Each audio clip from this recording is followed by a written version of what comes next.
Hello again, folks, in MAT-114. Today, we're going to be starting with, I'm going to turn this way for once, Chapter 8. So if you would like, maybe fold over a divider, triangle in your notes, just to separate out the Chapter 7 from Chapter 8 material. Here we are on the calendar. Today is the 21st of October. Section 8.1 is all that we'll be covering today. It's kind of a lot, so I hope the video doesn't end up being 3 hours, but it is what it is, whatever happens. It will be what it will be, I should say. Anyhow, to get a little head start here, you're not required to know this, and this is me, I'm no historian by any means, but what I thought I would do is something that I had tried to a while back, which would just kind of position us the subject in time. If we're talking about geometry, and you can see my ranges of time are rather vast. I think a historian, if they were watching, would be like, "What are you telling them? You're a terrible man." But it's just, I'm trying to be sort of consistent here, And so, not super precise, and again, you're not required to know this. I just want to give you an idea of roughly where we are in time, because that does help in grasping the subject, right? You kind of get a feel for where people are at, and what kind of math they're familiar with. If you can imagine this, normally I like to do timelines sort of horizontally, but just, it seemed to work better with the frame of the camera doing it this way, so I'm going to tilt that slightly. All right.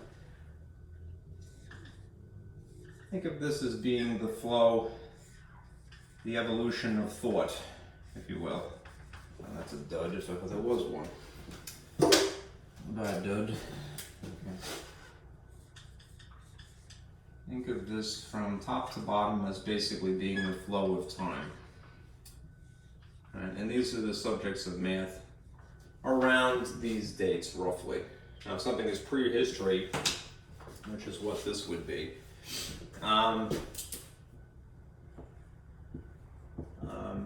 there is no set date on that. There's just an estimate, So we're around 5000 BCE.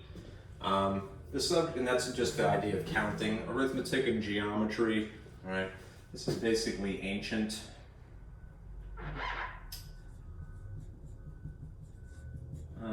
Ancient math, if you will. You remember when we were talking about Babylonian arithmetic? It's just sounds like a band.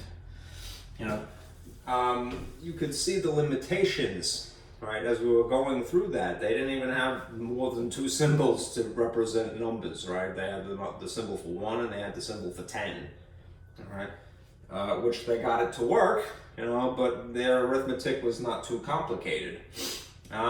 Anyhow, geometry kind of grew up immediately after and around the same time, right? This is where we are now. Algebra we had gone through, that's medieval, you might say.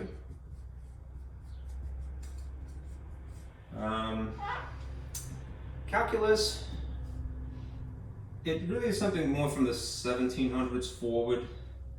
And a lot of times they will refer to that as the, neoclassical or modern period, whereas the 20th century was contemporary. Those things sound very synonymous, right? Again, I'm no historian. But this is just to give you an idea. Now, what is really important about these things, not to oversimplify it and not do it justice, right? Counting is basically having some number sense. The truth is that even animals that don't speak, and we are animals that do speak, right? If you gave them 2 different amounts of food, right, they would instinctively go for the larger pile of food. They have some kind of a sense, even if they don't talk, even if they don't go, on how many walnuts is it, they may not get out the abacus and start counting and keeping records, but they seem to have a number sense, and that is intuitive to us humans. All right, why? All right. Because we're alive here too, and we're hungry. The revolution in thought, really, insofar as arithmetic is concerned, is having the symbols, an actual, a symbol to represent an amount rather than just a finger or two, and the operations.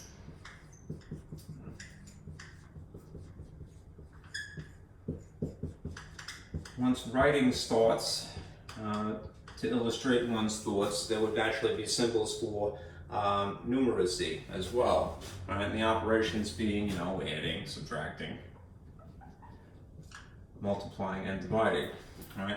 Geometry, as you're probably well aware, is about shapes, right?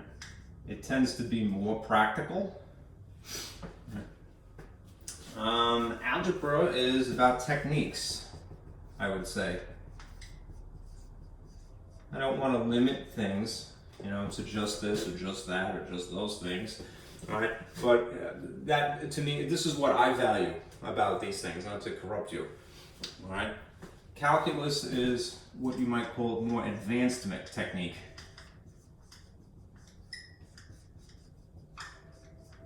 All right?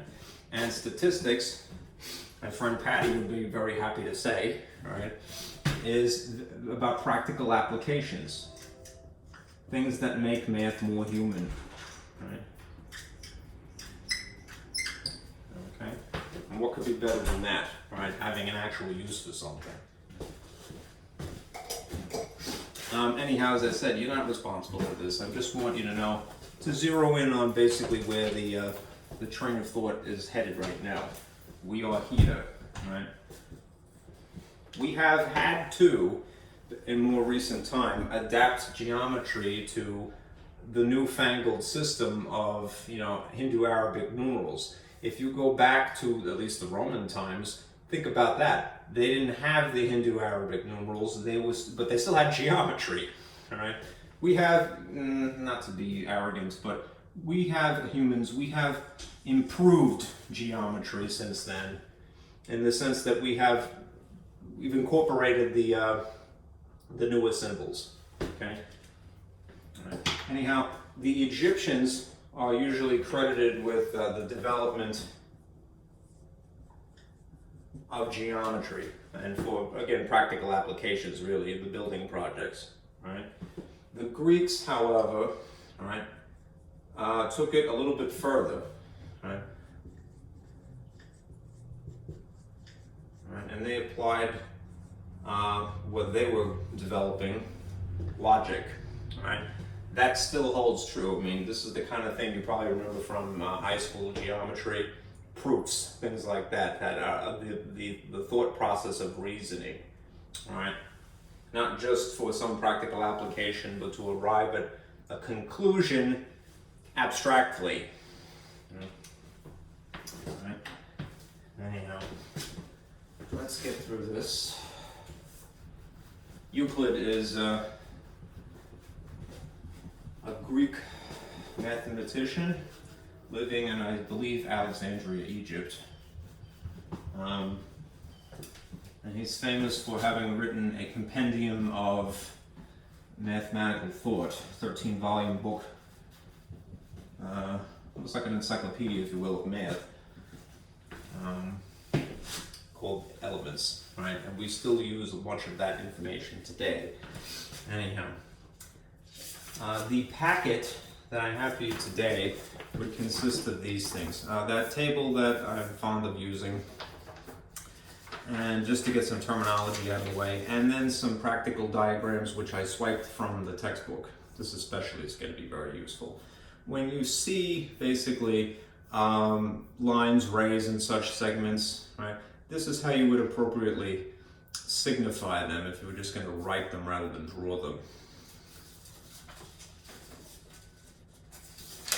Okay. This information is going to be useful later, especially the table. Right? This is an example of a protractor, which, as you're probably familiar, is the device we use to measure angles. Right.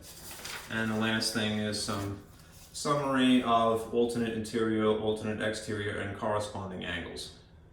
Okay. So, if you can, try to print that out. I want to give you some terminology. Good to know. And we'll get through this.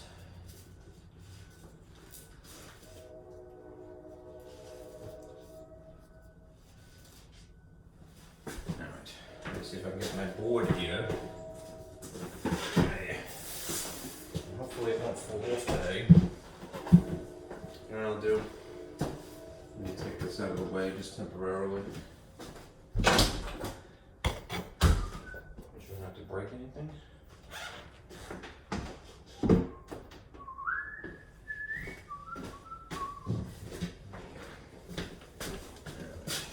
Oh, that's backwards. Let's see.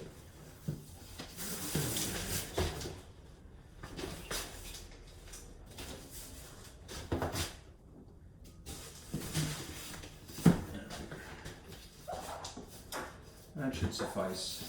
Right. Okay. Euclid, the person I was just alluding to, right, is famous for, among other things, coming up with the thought process of geometry. Maybe I should put that back. Which is more deductive than it is inductive.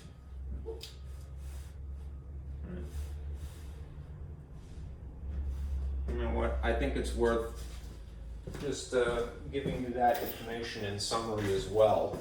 So let me give you that before I do this.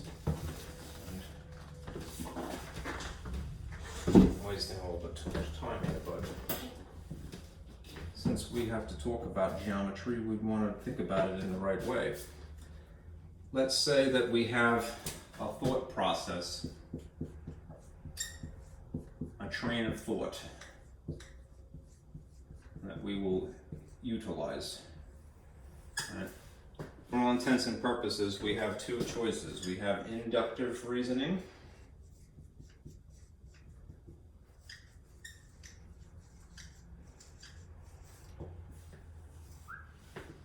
and we have deductive.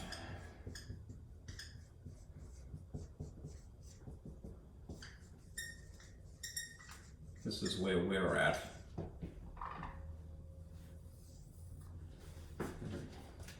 How are these things different? Well, think of deductive as having a starting point and inductive as having a starting point but different goals, you know?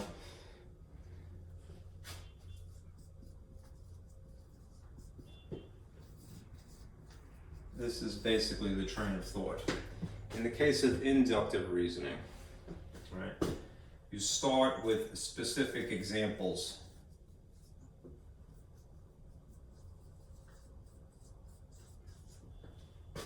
Right, or observations. Right. And this is the goal. To form a general conclusion.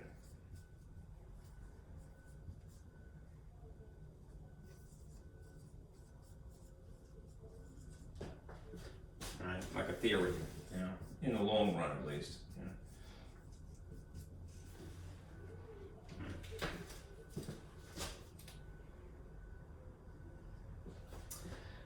In the case of inductive reasoning,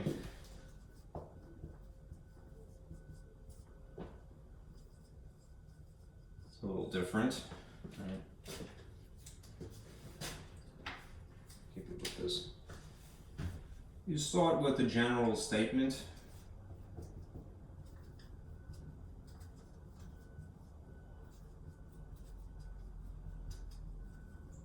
Or a rule. Or a theorem.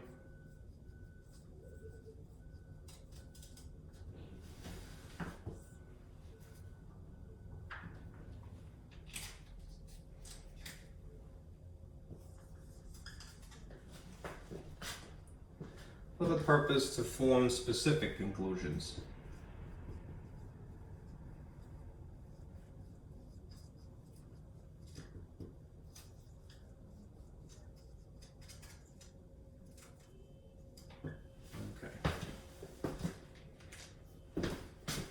Basically, inductive reasoning is more of the scientific method, if you will.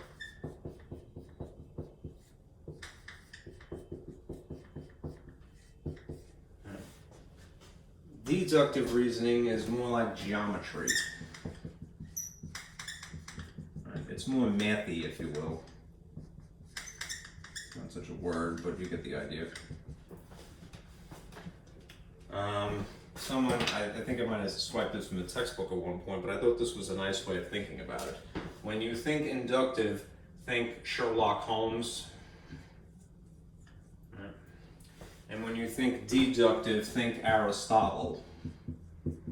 Aristotle was an actual person, of course, another Greek mathematician, philosopher. Sherlock is a fictitious person, but this was how Sherlock would behave. You know, he would be scientific. Of course, he would also be further in time, too.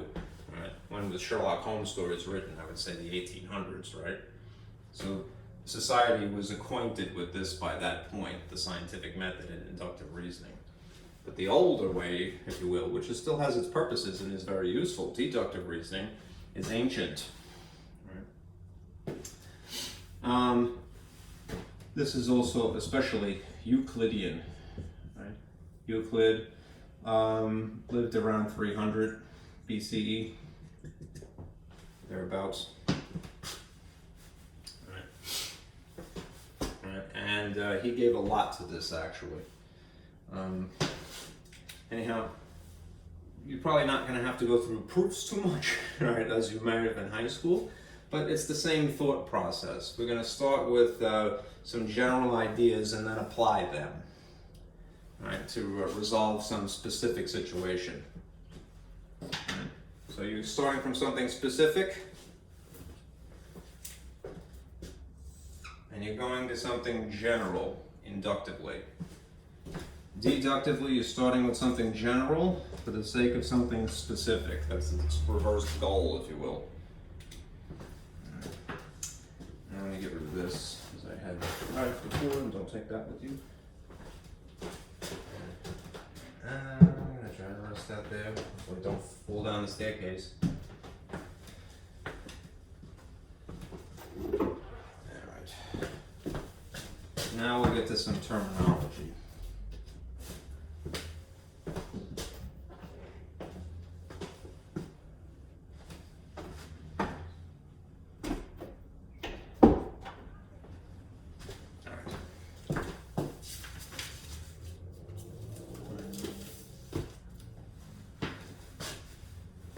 Let's start with this. We have a mathematical, I'm going to put a dot here and I'll tell you why in a moment. It's not just because of the word.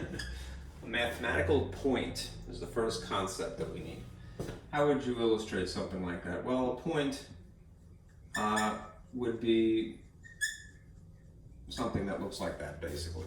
The dot that I put here is for a different reason that I will get to. All right. A point is what you would refer to as an axiom. An axiom is something that it is what it is. I hate that phrase, but it's useful in this respect. It is what it is, meaning that it doesn't require some elementary terminology to explain it. It's the most fundamental factoid that you could start with, right? Anything that is an axiom is something that does not require explanation without other than just looking at it. All right? It is what it is. In terms of math, and this is maybe more important, it is what you would call dimensionless. Right? It has no dimension. Right? Then there's this idea, right, upon which it is based. All right? There's a line. Right? A line is basically a bunch of points. Right? That's why I'm just drawing little dots like this, right? To make it a little bit more obvious. I could take out a few. But if you think about it, right, it's an infinite number of points that happen to be collinear. They're all on the same path, if you will. Right? Normally a person doesn't bother to draw dots when they're trying to draw a line. They just draw one continuous line like this. And it usually has arrows. For the sake of identifying it from some other line, we would usually take two points specifically on it, even though it's made of points. Just isolate two of them, exaggerate, and then label them by a capital letter. So like A and B, for example. Then the shorthand of writing it rather than drawing it, say, is to use those two letters, right? And if we're talking about the entire line, not just a portion of it, they would symbolize that by putting the line with arrows above it, right?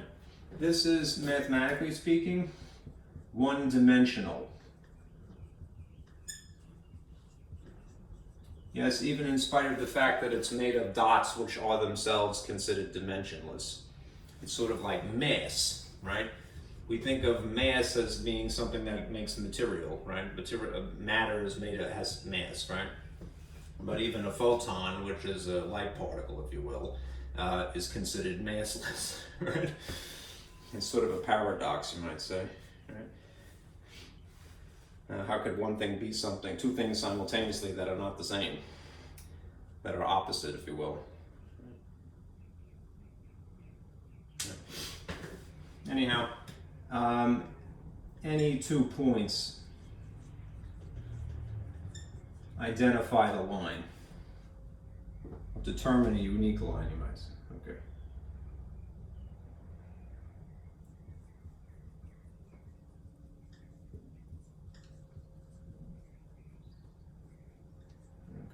Any 2 points determine a unique line. I'm sort of abbreviating there for lack of space.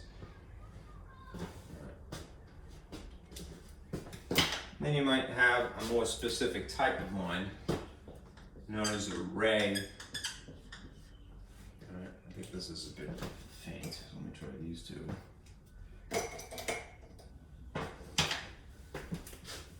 A ray looks like this.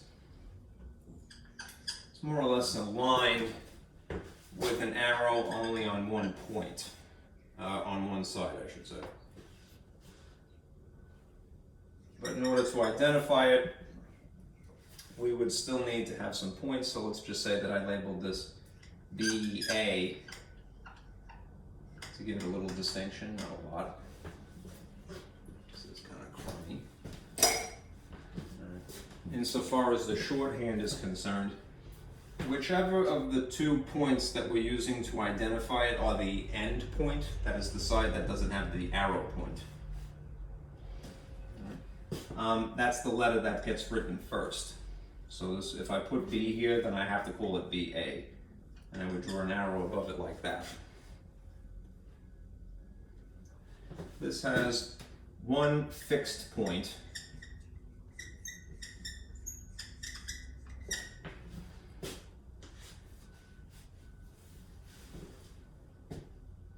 Which can be excluded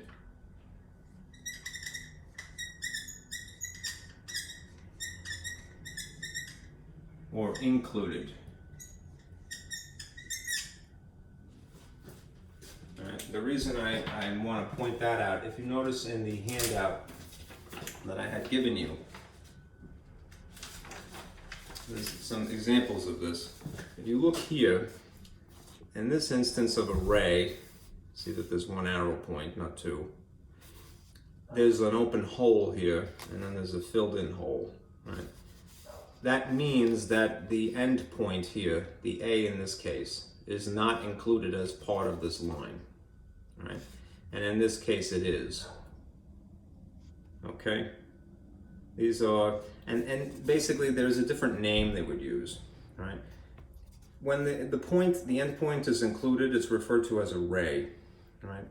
If the end point is not included, then it is simply referred to as half of a line. Okay? And it could be oriented like this or the other direction. Notice that this is the end point here and this is the end point in this case. And that changes the shorthand. Right? A in front, B in front.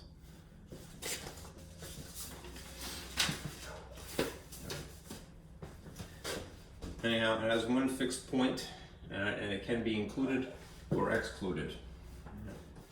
Let's see. Its practical usage, I'm just going to slip this in here. Right? This is used as part of 2 sides of an angle.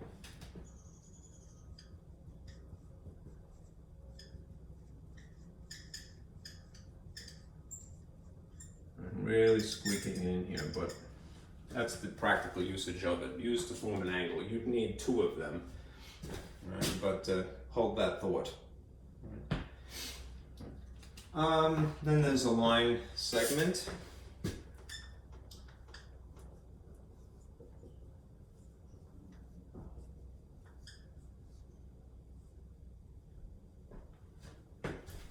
So if you have the line from before, point here A, B to identify it. If we're just talking about that portion of it that's in between those points, we would, the shorthand would be written like so. It's a segment, it's not the whole thing. This implies the entire thing, hence the arrows. This implies just some portion of it. Specifically, that part between the points.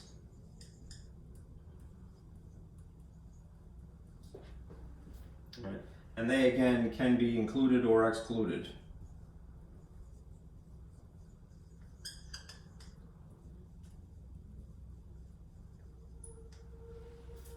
If you look again at the handout that I have here, here's two examples of line segments and their notations, if you will. These 2 points are filled in. The symbol, the shorthand symbol is just this line written above the letters. If you are not including these points, then you would put open holes here and here. All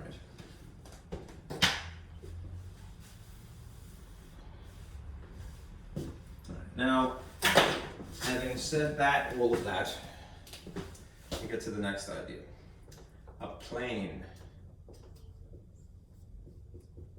Right. A plane, to sort of illustrate it, I'm going to draw something that's kind of rhombus-like. It's supposed to be in perspective. It's really supposed to be a square, but I'm drawing it at an angle. Just to give you the idea, if you can imagine a square that has dimensions this way and this way, and it would have an infinite number of them, really, to make a grid. What is a plane really made of? Well, in a similar way to the fact that a line is just a bunch of dots, a plane is just a bunch of lines, right, that are in the same plane, right? A dot is, ironically, perhaps dimensionless. A line is one-dimensional. A plane is two-dimensional.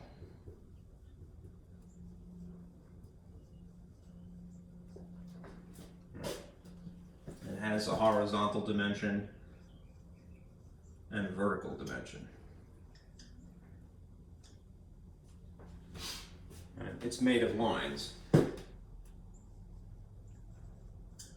which are themselves made of dots, which are dimensionless. Right? It's a paradox, right? How could it be something that it isn't? Right. This is nature, I guess. Now, the real takeaway from this is that we would refer to this as being mathematically flat. What does it mean to be mathematically flat? Well, in ordinary life, we think of things like a piece of paper as being flat. And that's an accurate assessment of them, right? But are they mathematically flat, right? If you've ever gotten, and I have many, ever gotten a paper cut, right? You know that they're not mathematically flat. They have a thickness that, because it's so fine, hurts you, right? Unfortunately, right? A book is a good way to illustrate that real life objects like paper are not actually flat. They are not mathematically flat, because a book is a bunch of pages which, although they seem rather thin independently, right, when you stack them all together, they make a more obvious third dimension, the thickness. Anyhow, just make that distinction. There's flat And then there's mathematically flat, which is truly flat, right? Something that has no third dimension. It's just two-dimensional. Okay? Planes are two-dimensional. Now, just to end this, eventually what we'll get to is the subject of an angle. Right. What is an angle? It's two rays. And I'm going to purposely draw it like this.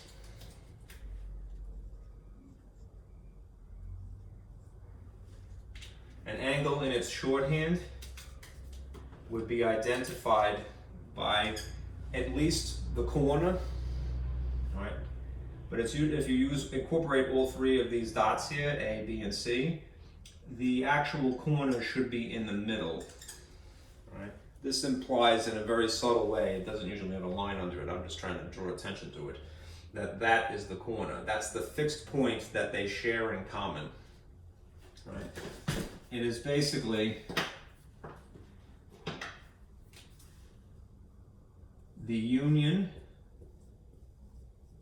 and this symbol is going to come back a lot, U,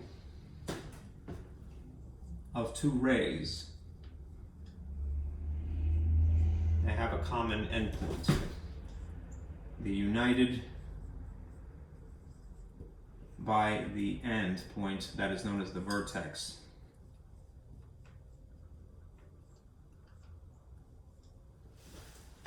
Okay. Think of the vertex as basically being the corner.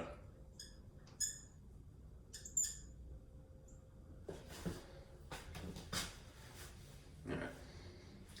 I like the shorter notations. A lot of times they will simply just put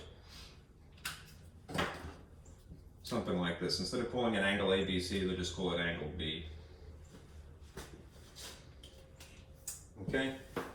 So, dimensionless, one dimension, two dimensions. If in theory we were talking about a volume, which would be a cube, pardon me. Hello? Hi, this is Cindy calling on behalf of Education Network on a calling recorded line. How are you?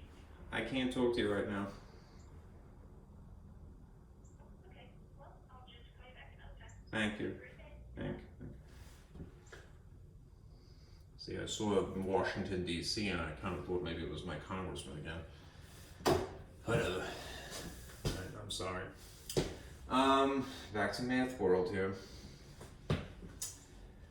The reason that I put this dot here, point, and where I should put the additional points here, or maybe an asterisk, just not to confuse it with anything else, is that these three things, by Euclid's definition, were axiomatic, right?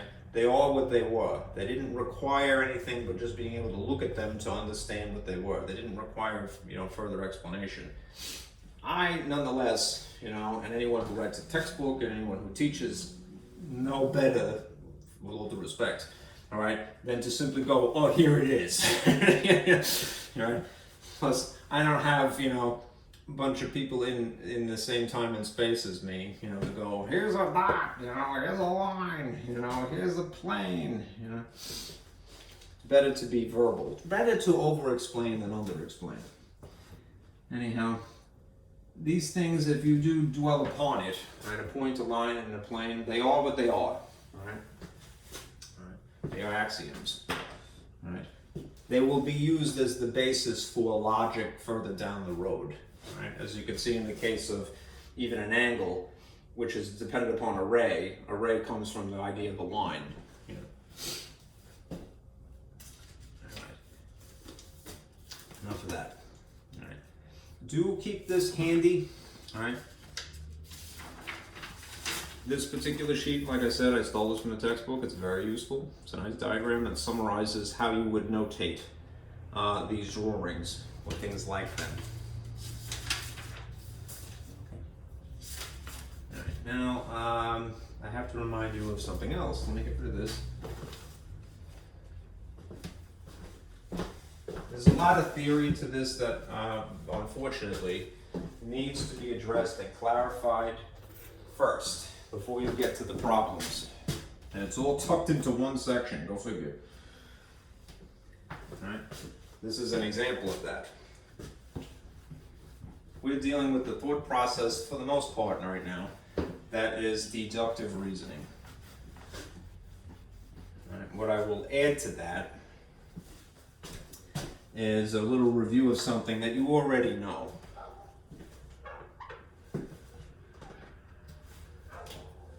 But it's good to bring it up anyway.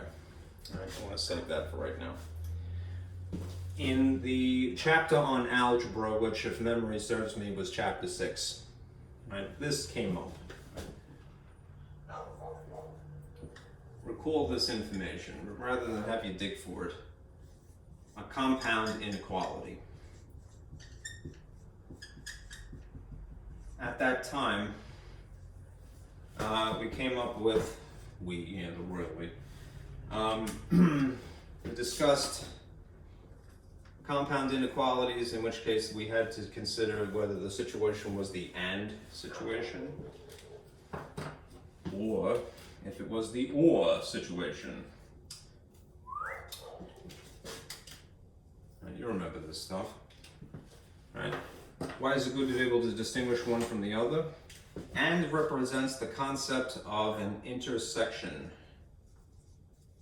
And since we will be illustrating a bit, we'll be drawing pictures on a number line essentially. We're just not going to call it a number line. We're calling it rays or arrow lines, right? This will come up again. When we're concerned with an intersection, we're really just interested in the overlap only. That is what we want. Right? Which means that if there is no overlap,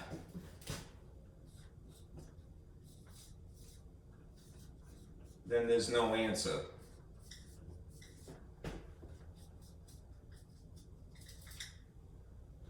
There's no solution in common.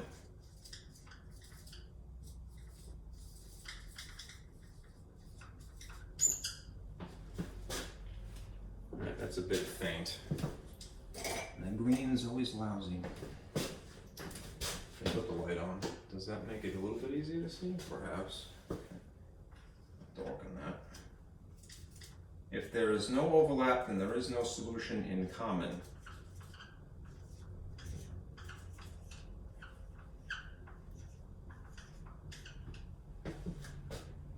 Alright. Anyhow, we're hoping that that will be the case if we have an intersection. They will, in a shorthand notation, signify that you're looking for an intersection by this symbol, an upside down U, if you will, or might call it a horseshoe, or if we were doing ancient Egyptian hieroglyphics, heel, all right? Then there's the situation of a union, which is a little bit more intuitive. We have this symbol, U, right? And in the case of a union, if an overlap happens to occur, we don't really care, right? That's fine if it does, but all that means is that everything is possible, and that's really what we're after. We want everything that is possible.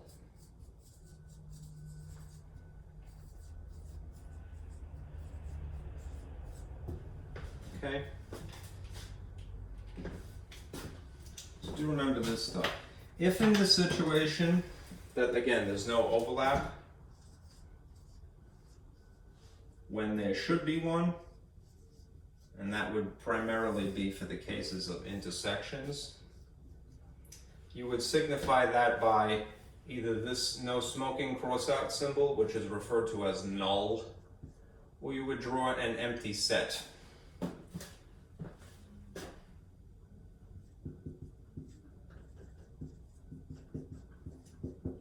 Don't put the null in it. It's just use this or use this.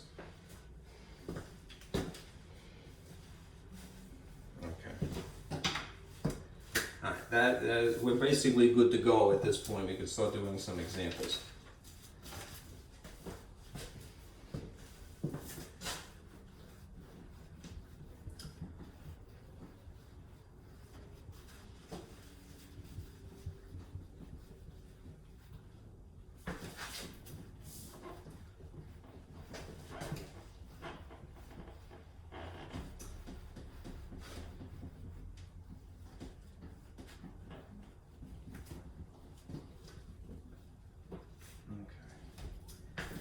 I'm probably going to have to draw this several times, but here's the kind of example you would see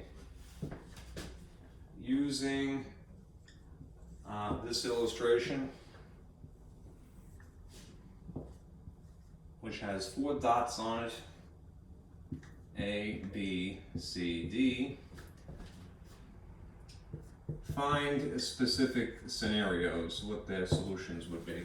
I'll try to limit myself to, let's see if I can get away with dividing this in 4. I don't know if I can, but I'll try. This is the downside to having such short board space. Problem A, B, C, and D.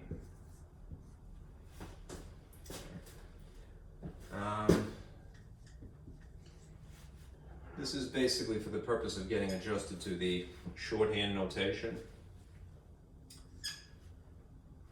and using a picture to help answer. Okay, this is the ray that apparently starts on the letter A, okay, and goes through B. It might be a little counterintuitive. I mean, if in the drawing the B happens to be over here rather than over here, all right, this is still how it would be written in notation. This is the intersection symbol. And this is a second ray that starts on a D and runs through that. So what I would encourage you to do is draw this with pencil. Don't make it dark. You know, if you had to do this by hand, and really that's the way to really learn it. Draw the line with pencil, and then draw what you think is the solutions or developing in ink. You know, like blue or red or something contrasting. I'm going to duplicate this each example, and it will help us arrive at the answer. All right. And I'll start with red. Okay. And I'll draw this thing in red along this line. It's kind of like I said, it's like inequalities that you end up scribbling a lot intentionally. Let's try to illustrate this ray on this line. Okay. If, just have to confuse myself, I'll use blue because that's the way I drew it. In my notes I did it in blue, so just not to confuse myself. Okay. Starting on A, I'm just going to circle in A here, and it would be included because the symbol indicates that. There's no hole drawn here, right? So it's a dot, means included. I'm going through B, but it is a ray, which means that it extends past B. So these are what I use to identify it, these 2 dots, but I'm headed in this direction. So I'm going to shade this.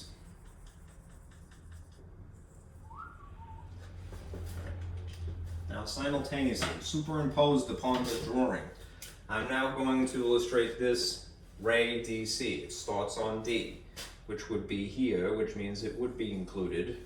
And it uses this second letter to help identify it because it is still a line. It needs 2 letters. All right.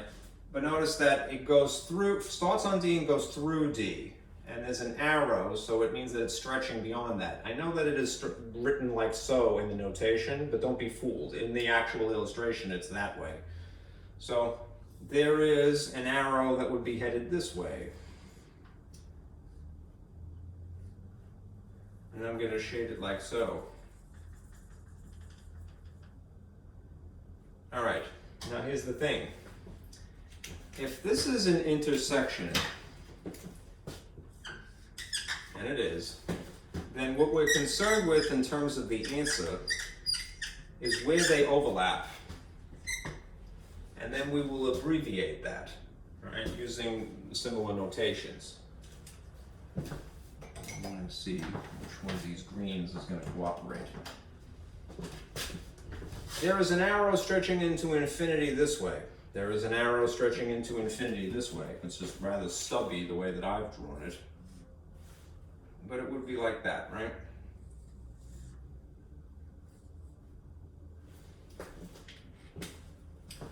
Where is just the segments where they happen to be overlapping? That's the answer, since this is an intersection. Basically from here to here. How would you identify that? Using similar shorthand notation symbols? By the points that are the endpoints of that overlap.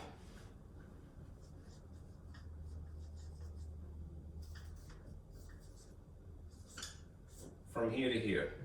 Rather D, sorry. That's a D. AD. Final domain. Okay. And the symbol would be just a segment line like this. No need for dots, it's assumed that this is included and that's included. No holes, right? Because they weren't holes to begin with. Right? This is the answer to this intersection. If you did this one, the next one is suspiciously similar, but it is a union, DC.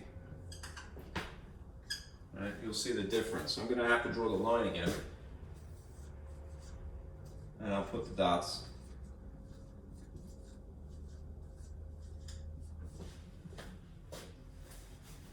Okay.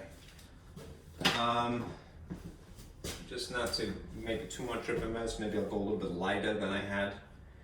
This is a ray, and the ray starts on A and it goes through B. It needs those 2 points to identify it, to make it distinct from something else, but it's headed in this direction because it starts here and goes through there. So we have an arrow that would go this way. Okay. And in this case, we have DC again. And it starts on D and it goes through C, so it realistically is going that way. These look almost exactly the same, right? These two situations. The things involved, the rays involved themselves are the same rays, right? But this problem is going to produce a slightly different answer because what are we dealing with instead of an intersection?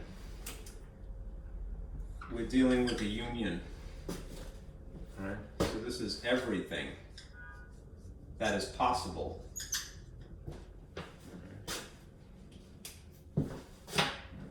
What does that mean? Well, we're not concerned with just an overlap when we're talking about a union. We want everything, right? If there's an overlap, so be it, right? When you have a line running this way, and yet it overlaps, and a line running this way, and yet it overlaps, what that really means is that everything, even beyond, all right, the picture must be included, all right? In some of the scenarios, you remember from inequalities, there might have been a gap. It just didn't occur in this case. So we're going to use the same dots for the sake of reference, AD, but we're going to use a different symbol above them to signify this entirety, right? AD with a line above it, as opposed to AD with a segment above it.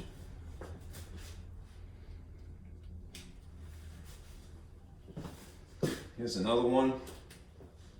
Segment AB intersecting ray starting on C. Right, notice the endpoint to C in this case.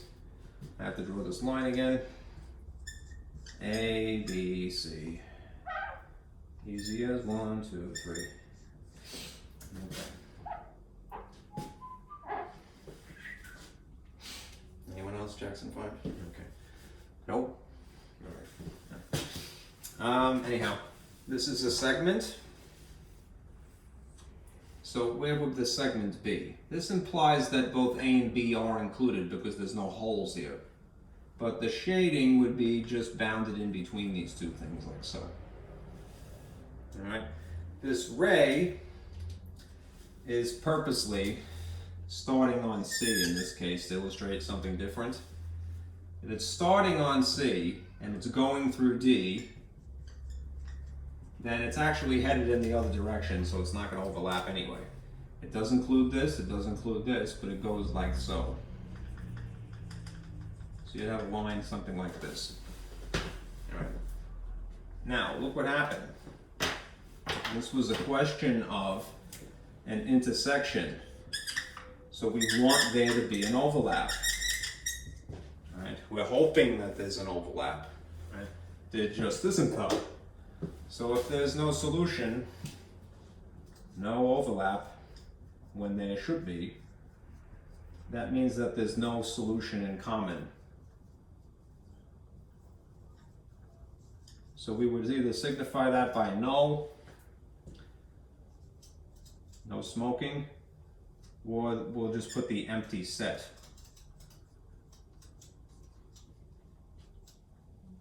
Okay, that's a little out of the frame. We just tilt that slightly. Okay. All right, either one of these is acceptable. This is probably a little bit more intuitive. Okay, one more. D. If you had the segment AD, as opposed to AB is what it was, and we want to have a union with this ray, which is not really a ray. We wouldn't use that word. In this case, we would use a half line. Right? Why? Because there's a hole here. Okay. Draw this A, B, C, D. I need a sip of water. I'm going to get water.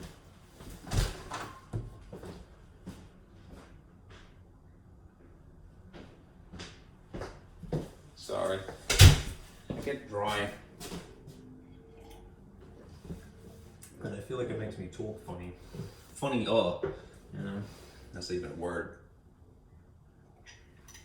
I just hope I don't get felt into my water. Alright, anyhow. Segment AD.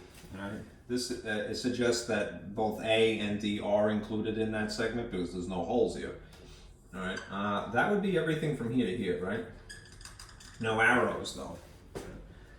The half line, rather than to use the phrase ray, because of the peculiarity of this, it starts on C. Alright, so there would be a hole here in theory. And it goes through A, which means it would be headed that way. So I'm going to shade this like so.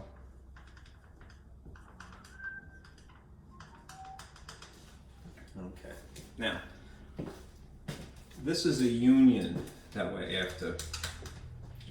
So, if this is a union, we want everything that is possible. Right? Well, everything from here to here is possible. Yeah, there's a hole in this half a line, but we're still covering that little chunk here in the blue line. So that is still considered possible because of that. All right? So what we have is basically a line, if you can imagine it, that extends like this. From what is possible, well, back to D is even possible. So we have, starting on D, running through A ray. Right? And that is everything that is possible in this situation.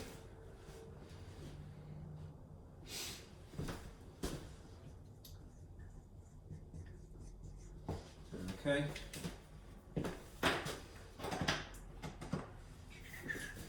Yeah.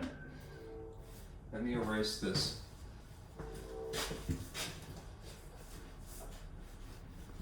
And we'll go on to other things. Finally.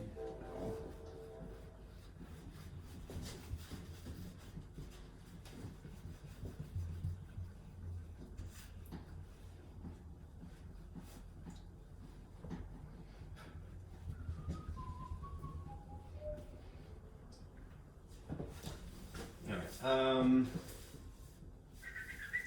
You might hear this phrase thrown around, so I feel compelled to draw another little diagram here. This is not super important, but let me just get it out of the way. Alright, we're in the subject of geometry. And Euclid, as I mentioned earlier, that person, his name gets mentioned a lot. Why? Because he contributed a lot to it. Right? Think about it again, time. He's from ancient times. All right? They didn't even have algebra yet, but they still had math of some form. So the Greeks contributed a lot to math. His brand of math was referred to as Euclidean Geometry in respect. Right. In this field, though, there is also non-Euclidean.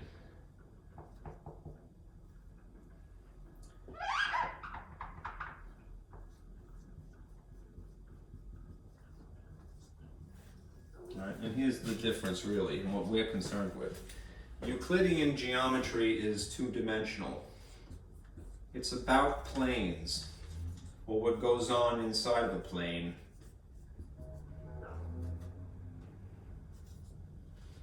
It's two-dimensional. Things that are mathematically flat.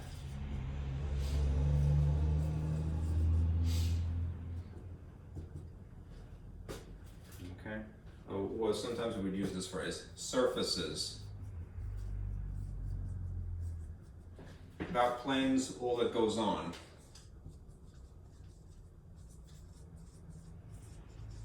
Inside of one. There are other types of geometry, though. You're not responsible for these, but non-Euclidean geometry also includes spherical geometry. And I'm spelling spherical incorrectly. It's an H in here. And hyperbolic.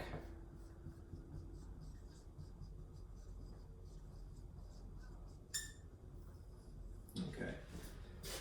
When you think something like this, and there's weird things that happen in these cases, but to make it a little bit easier to grasp, and I'm not doing it justice maybe, if this is 2D, something that is spherical is automatically three-dimensional, right? Something that is hyperbolic has to do with really space-time, right? Space by itself is three-dimensional. We use that phrase when we talk about anything that's 3D, as opposed to surfaces, spaces, right? Volumes, all right? Space-time is an extra dimension, right? So it's really 4D, if you will. All right, this is basically Einstein's general theory of relativity. I can't talk today, I'm sorry. Poor Einstein, you know, not even doing him the respect he deserves. All right, Einstein's general theory of relativity.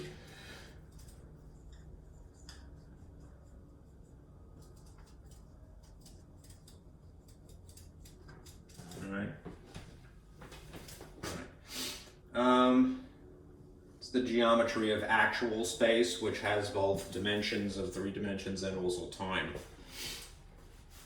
When you think of spherical, you can kind of just limit this to the Earth. This is global, right? As opposed to outer space.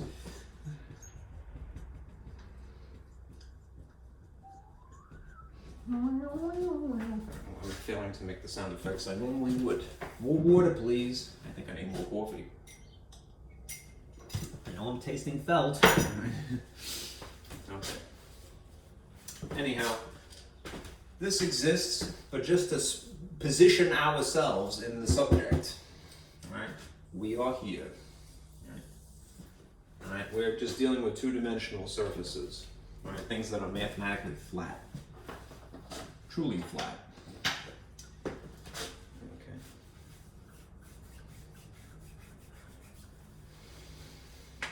Okay. Now, as far as the handouts are concerned, you might dig this one up because we're going to discuss these planes now. Okay.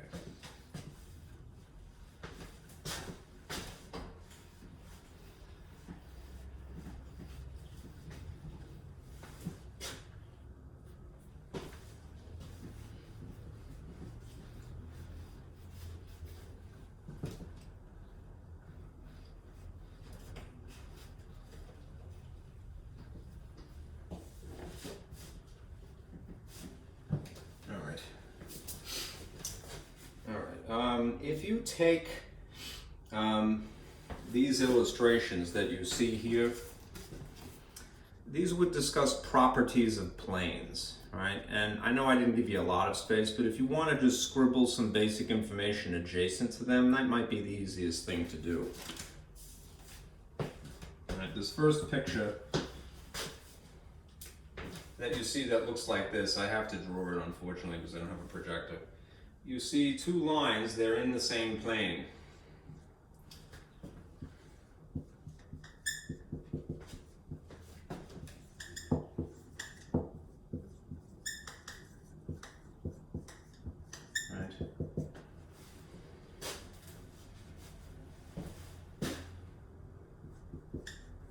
That do not intersect. They don't cross. There's a word for that. We refer to a situation like this as being parallel. Two lines in the same plane that do not intersect, meaning they don't cross, no matter how far you stretch them.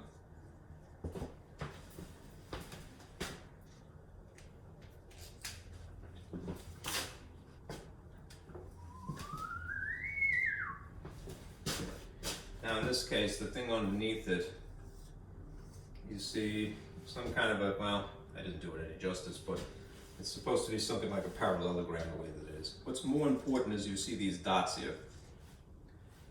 A, B, and I just think C, right?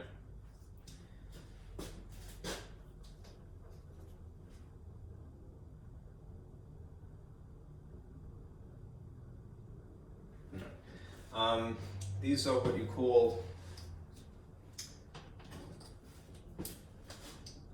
three non-collinear points.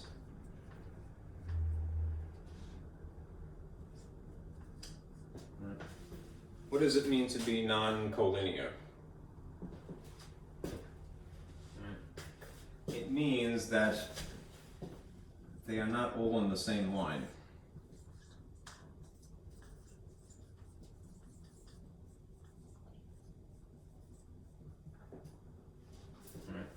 What is true about planes is that three non-collinear points, things that are not all in a line, determine a unique plane. That is a plane that is distinct from any other.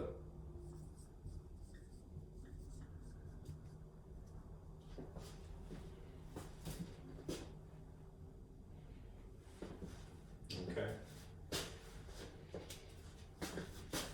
This is one of the first properties, really. If you want to just identify these as like, you know, 3 or 4 maybe characteristics, properties of a plane, this would be the first one technically. This is sort of a prerequisite, if you will, so it's called a 0.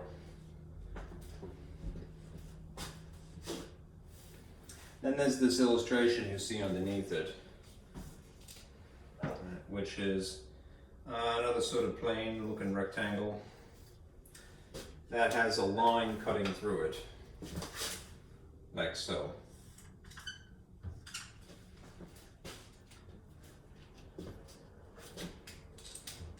What you have here is a line in a plane. It's really through it. It would be in it into infinity. Divides into 3 parts.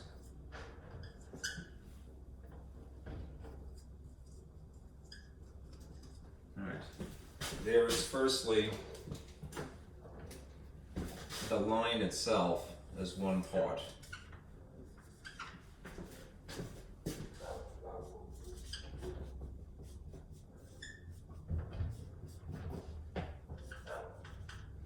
See if that's visible, looks like it is. All right. The line itself and the two halves, the half planes. You know what I keep hearing in my head? What is that old song? Insane in the membrane. Insane in the plane! Insane in the membrane. Okay. I'm sorry, I'm a little wacky today, among other days, right? Here's a half plane here. Insane in the membrane. Insane in the plane. Look, boss, the plane. There we go. And here is another half a plane. Alright, anyhow, think of these as being three distinct parts. Alright, there's this half, the line itself that separates the halves, and then the other half. Alright. And this would be technically, you know, a second property, if you will. Properties of planes.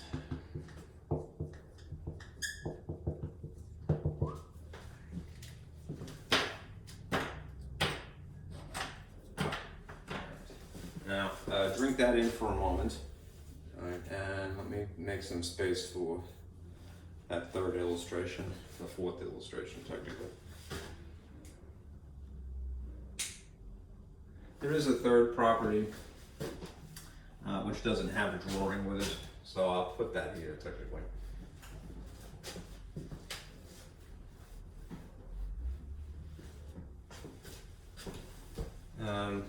I'll just write it. It's an alternative way of labeling any line and a point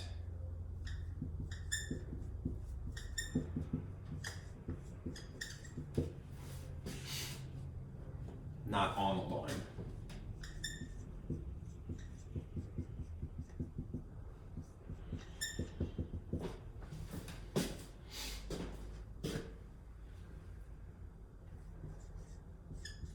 Could also determine a unique plane. That's kind of self-explanatory if you think about it. Because let's say that these non-collinear, there are three non-collinear points. If you happen to connect two of them, then you have a line. But that one isn't touching, right? This is really describing that other possibility.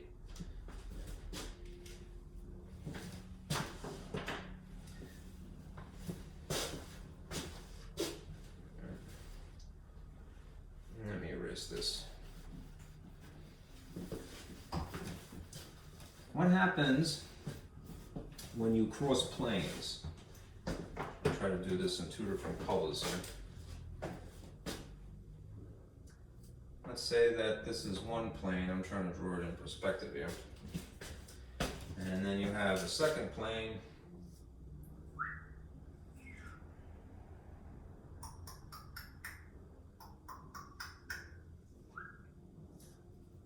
Something like this.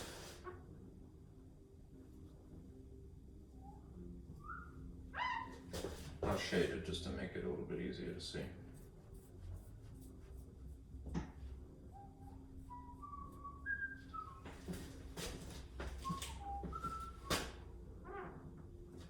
When you have two planes that cross, what is observable about these? They actually form a line in between them. Right? As I said, this is the first property. This is the third. I erased the second one. This would be the fourth. Rocky four here. All right. The intersection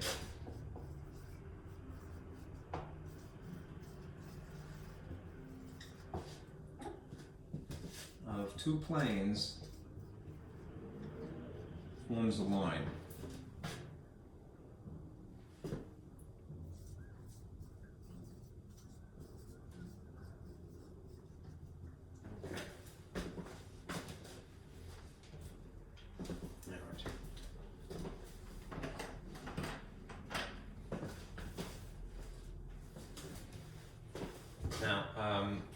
Just for the sake of argument, do planes naturally intersect all of the time. They don't, and here's a way to illustrate that. You can have, just like you can have parallel lines, you can have a situation where you have parallel planes.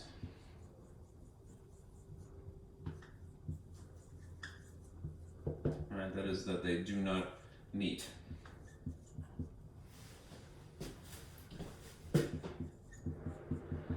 Intersect. Right, no funny business, no hanky-panky in the plane here. Right? Poor planes, you know. But let's say that you had, you know, two planes that were part of a shape, even if they were connected by cross lines. Right? Even if these two things existed as, say, part of a cube. Right?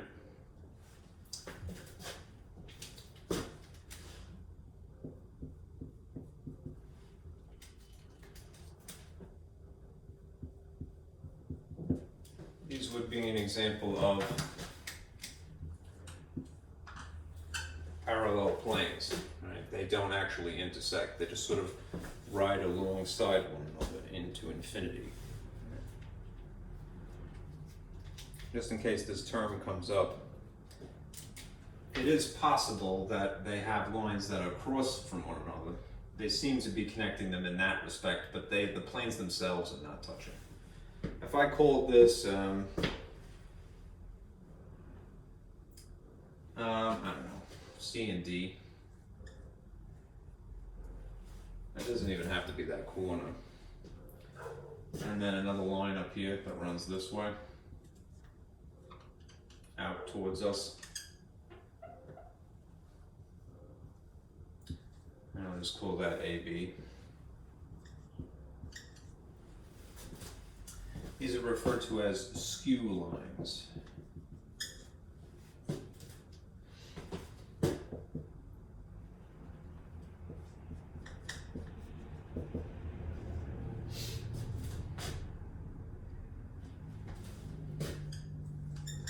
Lines that are not in the same plane.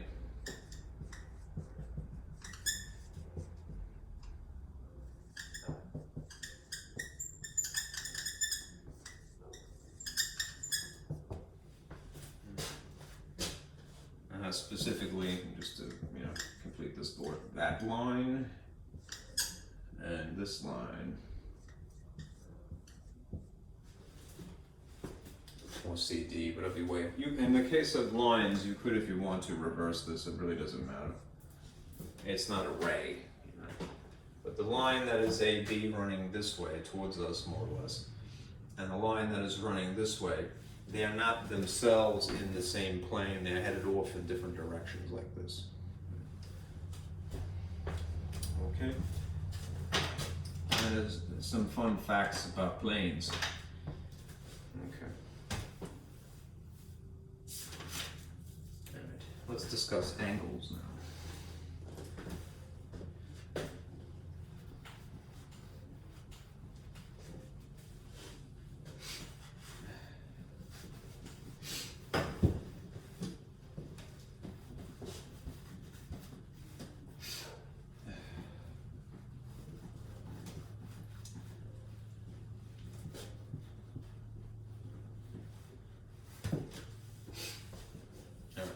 I actually put this, like I said, I stole this picture from the textbook, and this really summarizes what's important about angles. Once again, notice that they are joined by a common point, known as a vertex.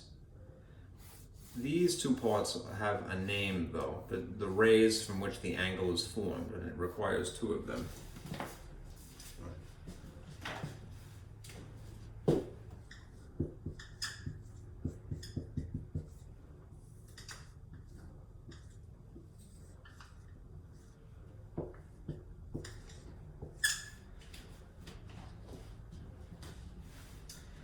The bottom here, if you will, this ray, which I'll make in red, is known as the initial side.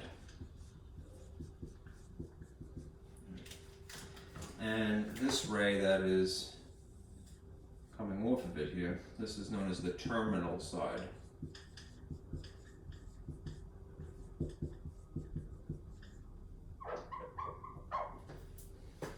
Okay. When you read an angle, you probably do this intuitively anyhow. You read counterclockwise.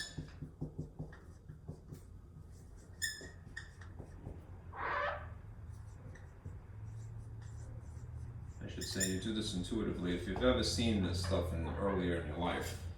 Right? Counterclockwise though is this way, right? Like so, stretching. Right? And if you have a device that is for the sake of measuring, and I'll point to it here again on this. This is known as a protractor. All right. You would purposely orient your protractor exactly as you see it here. It would be good to have something like this if you had a measure in real life. Anyhow, this line here, that is the initial line, should line up with, if you read, say, like the inside increments rather than the outside, it's kind of weird. This is 0. And as you move counterclockwise, you get to 90. And as you go all the way around, you get to 180. This point where your angle starts is 0 degrees. All right? And this might be something like 45 and 90, 135, 180 would be the whole way around.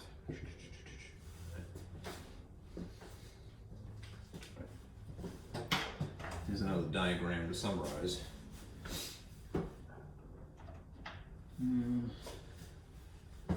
Get rid of some of this.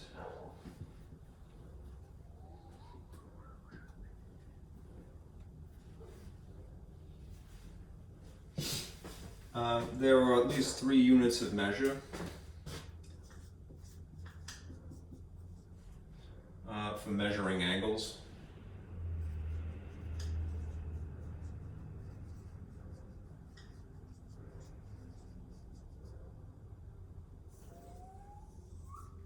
The one that we're going to use is degrees, and that's probably the oldest. But there are these other 2 in theory. There's radians famously.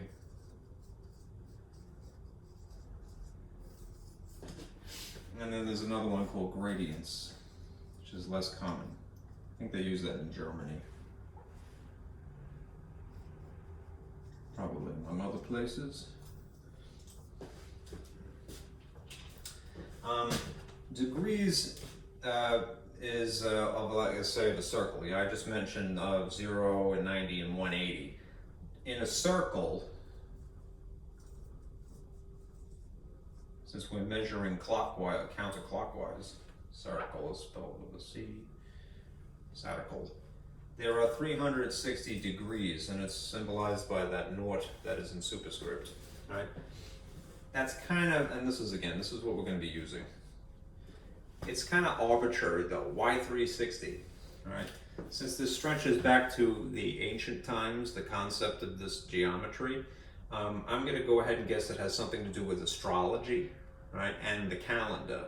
You notice that number 360 is remarkably similar to 365 and a quarter, right? Which is how many days there are in a year, even though that's not exactly correct either. It's just a little off, right? The calendars of old were probably less precise than they are now, or less accurate would be a better statement. You could say precision also, if you're just considering the ones place here. And their system, the Babylonians in particular, remember they had the system based upon 60. All right, well, 360 divides very nicely with the number 60. As for radians, a radian comes from basically a ratio. Right? You're not responsible for this, but it's a ratio of something called arc length to radius. Right? This is a ratio. Right? When the arc length is, equal to the radius, then you have 1 radian. Right? It's based upon a ratio which will basically be universally true. versus something that's really arbitrary. To chop something up into 360 increments is kind of arbitrary. We could have had, you know, a protractor that was cut up into 100 increments instead, you know. So, but this works, so we're going to use this, degrees. Imagine a pizza with 360 slices. That would be a pretty crummy pizza. Cowabunga. Lame pizza.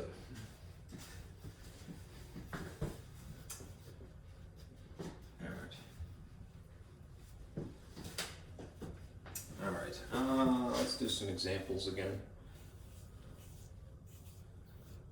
Alright. What time is it? 9:20? Okay.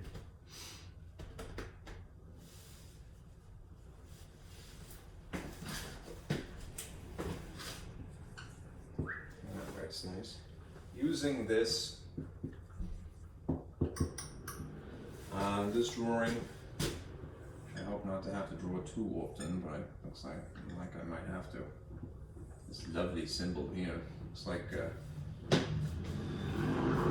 not a staff of caduceus, but some kind of medical symbol, something like that. I'm going to just put the labels here: B, D, A, B in the center for whatever reason, F, E, and C. Right. Let us determine the following. Oh man, somebody's home from work angry. Okay. Rev. I'm gonna get beat up. I'm so glad that I'm working indoors. I'm gonna get my rear end tricked. You know, for being sarcastic, I'm sorry. Try to chop this up into 4 situation spaces, areas. Okay. We're gonna use the same thing to answer several questions. Alright, again, let's make this A, let's call this B, let's call this C, and we'll call this D. This would, again, if you're going to do this, draw it in pencil and then maybe get some markers. Highlighters work very nice, actually, because they don't bleed through the paper. You have this basic situation here. All right. I'm just going to move this up for a moment. All right. If we had to illustrate, firstly, the union of this ray and this ray. Remember, since we're talking about union, we want everything that is possible. All right. Let's see what the angle would be. Here's a little thing to remind you. An angle is literally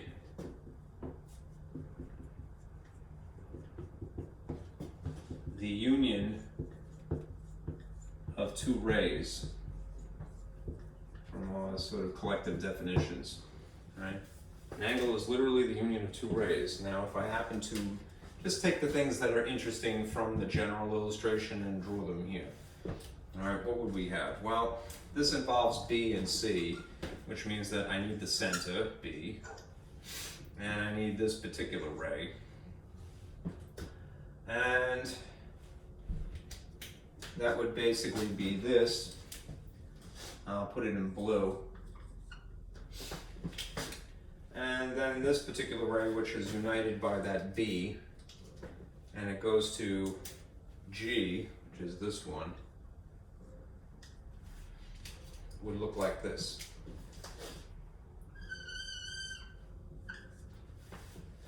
What is the union of these 2 rays?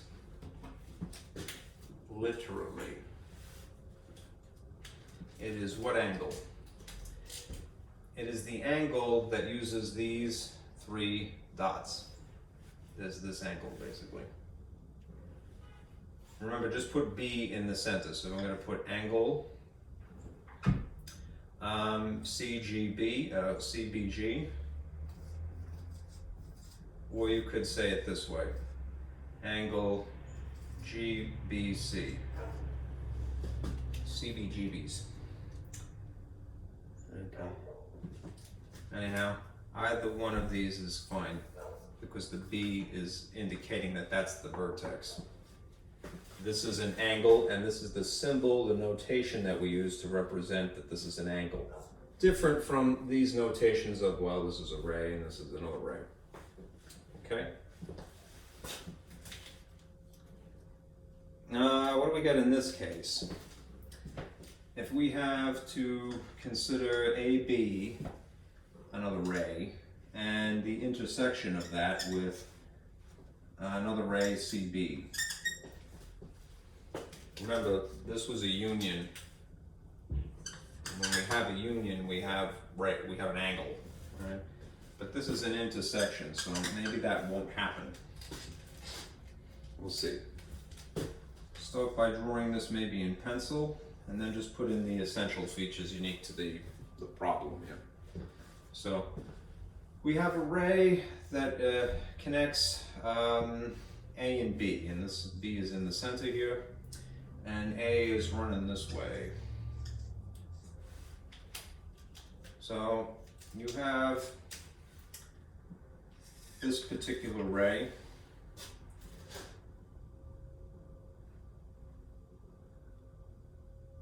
Oh, you know what? Boo-boo. Sorry, let me correct this.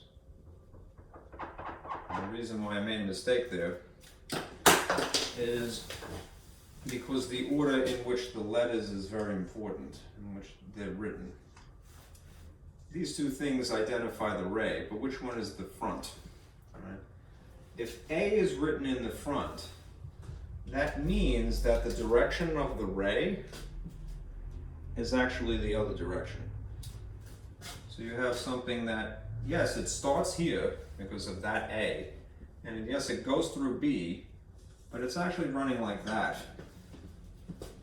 If the B were in the front, then I would have went the other direction. Right. Basically, we have that. Now, as for CB, I'll use blue just because it contrasts rather nicely.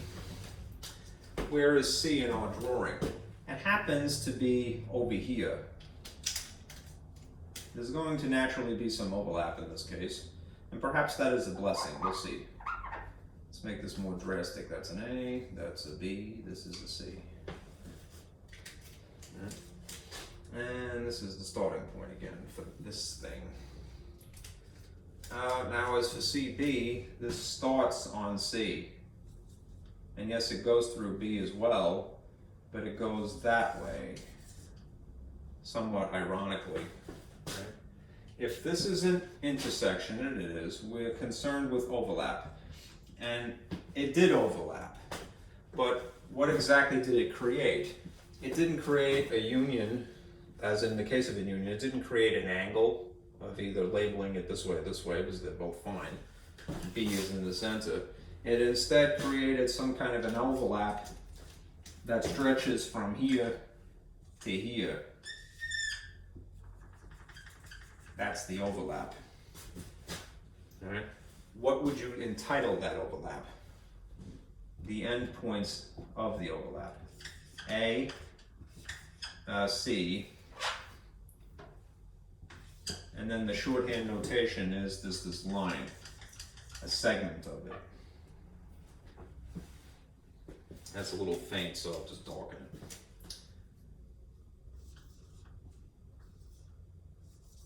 it. This is the solution here.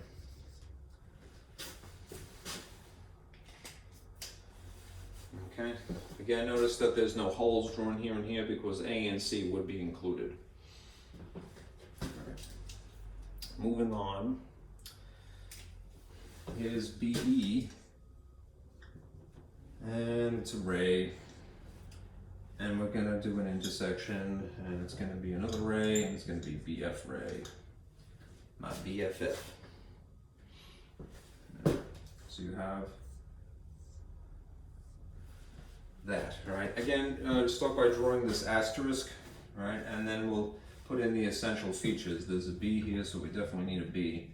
And there's an E, which happens to be referring to this situation here. Then there's BF, and F is next to it. So there's this BF. Right, and they are both rays. Now, let's say that we did this one first. I'm going to put it in blue. BE starts on B, goes through E, and it's a ray, so you have a line like this. And then there's this one, which I'll put in red, because I have very limited choices in terms of colors, unfortunately. Starts on B, goes through F, and you have this. Now, if it were a union, we would all be very happy right now. Because an angle is literally the union of two rays, and the answer would be the labels of this angle. But it's not a union though. Notice that it is an intersection. So an intersection is just the overlap. What is the only thing that is overlapping in this situation here?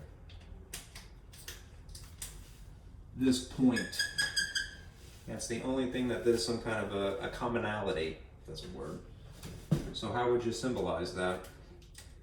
You would say this is just B, is the only thing that they have in common.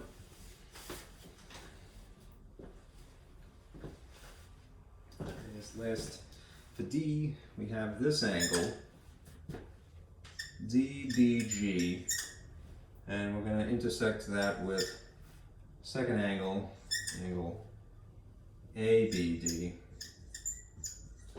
And again, I'm going to draw this picture. Asterisk. And put in whatever essential features I need. So, this is an angle with the vertex at B in both cases, so I'm definitely going to have a B in here. D is located here. So we have that ray. And then I have this G here. So this is the angle there. If I were to illustrate this, I'll put this in blue. DBG, that's this angle.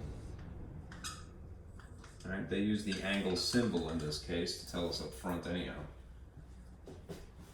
And then there's this adjacent one here, well, maybe adjacent, let's see. There is A, which is there, arrow. B is already accounted for, and then D is already technically in the drawing. All right. This is adjacent, actually, to be technical. And it runs like that. Okay. We're looking for the intersection, once again, of these things. So we're concerned with the overlap. All right. What is, in this situation, the thing that is overlapping? The common side, rather than the common point in this case, because we're dealing with angles rather than rays strictly. We have a common side. It's a little bit sloppy, but I'm going to do this. That's the thing in common. All right. What is its labels? All right. It's a ray that originates from B. It starts on B. It goes through D in both situations, so I would appropriately put the B in the front and the D after it. And then it's a ray, there's this arrow here. Alright, so I'm going to draw that. Alright, so it's ray BD is the answer. Okay? There's a logic to it, and the more you do it, the more acclimated you get to it, and it starts to become intuitive. Alright, so don't feel bad. You know, just keep plugging away.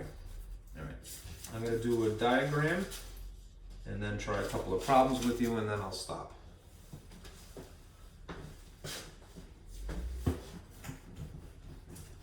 All of this in one section, right?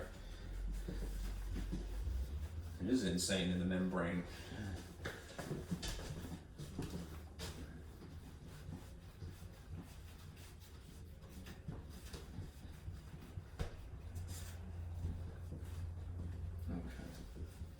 spritz this in a little while because it's getting pretty dirty. Let me have a water here. And put that down.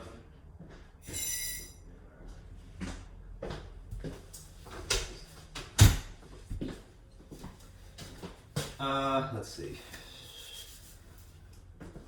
Let me give you sort of an overarching diagram again to summarize a lot of that information simultaneously. There are angle relationships. I'm trying to be neat about this. In summary, some of them likely you know them anyway, but let me have a six-legged bug here.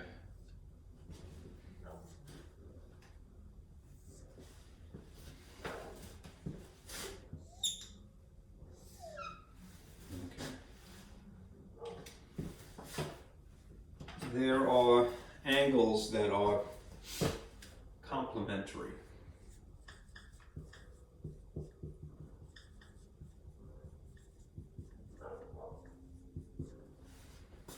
And there are angles that are supplementary.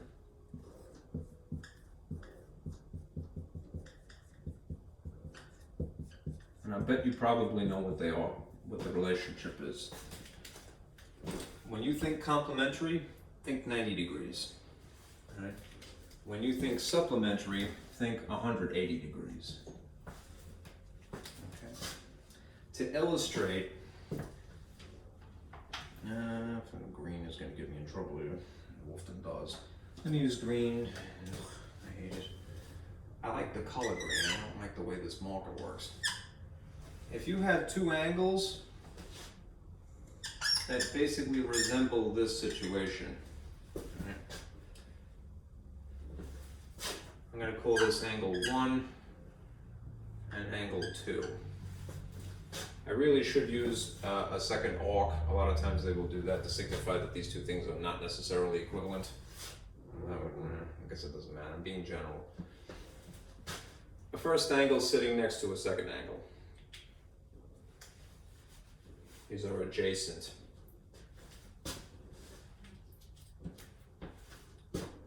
Adjacent angles can be complementary. What does it mean to be adjacent? They're in the same plane, they have a common vertex and a common side. Same plane, same vertex, and they have one side in common.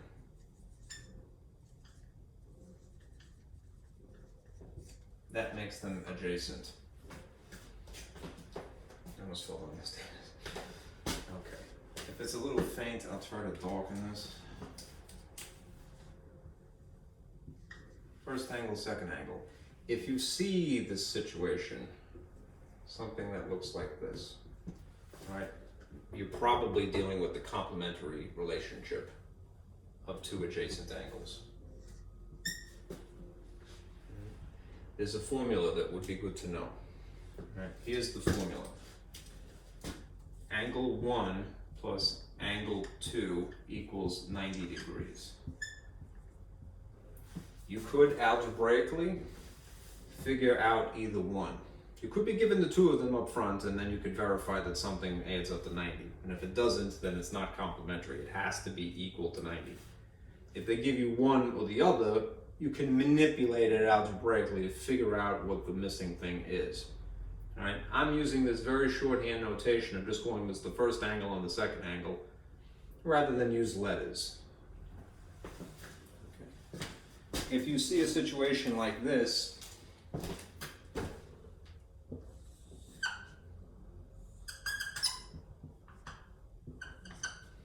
where you have a first angle and a second angle. I'll just call this 1 and this 2 here. They could be adjacent as well.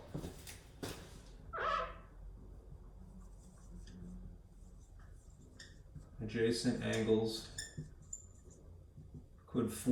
could be supplementary as opposed to being complementary, and in which case they're going to add up to 180 instead. All right. That means that the formula will change ever so slightly. Let me do this. I'm going to make the formulas in red.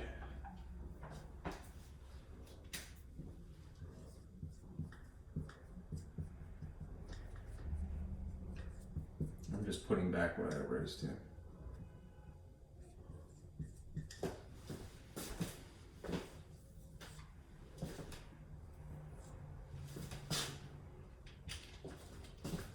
Angle 1 plus angle 2 in this case must equal 180 degrees in tandem.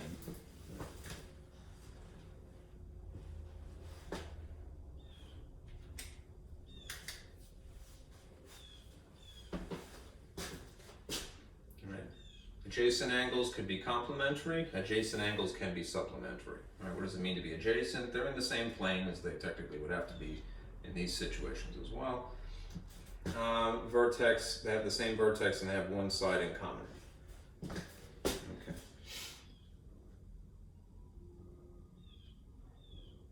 There is this other hypothetical situation, which does not really have to do with things being adjacent.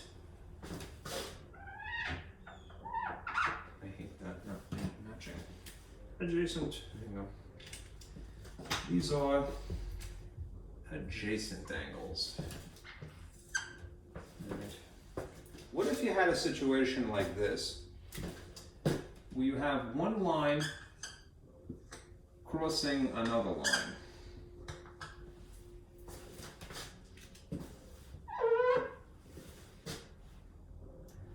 In this case, you would refer to them as not adjacent angles, but the situation would describe as intersecting lines.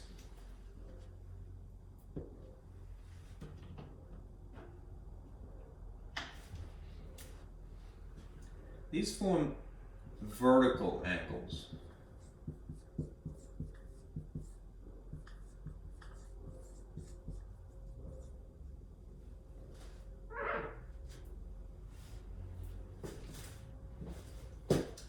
Intersecting lines, that's visible, it's a little bit smudged.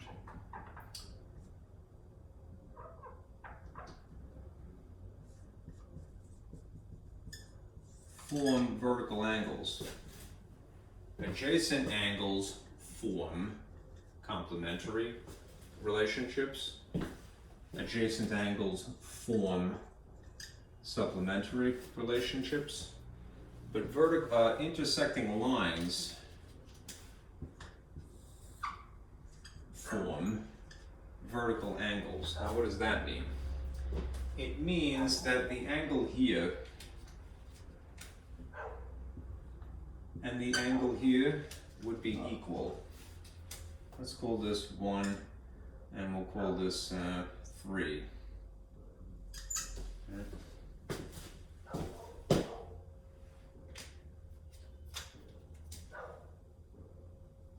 Angle 1, I really should use the word congruent, and the congruency symbol would look like this. It would have a squiggle and then an equals underneath it. It's a little out of the frame, so I'll just do this. You would call this congruent, right? But for all intents and purposes, they're equal, right? The angle here, whatever it is, has to equal this one here. This is sort of like, imagine my arms are two lines, right? Whether it's really narrow or really wide.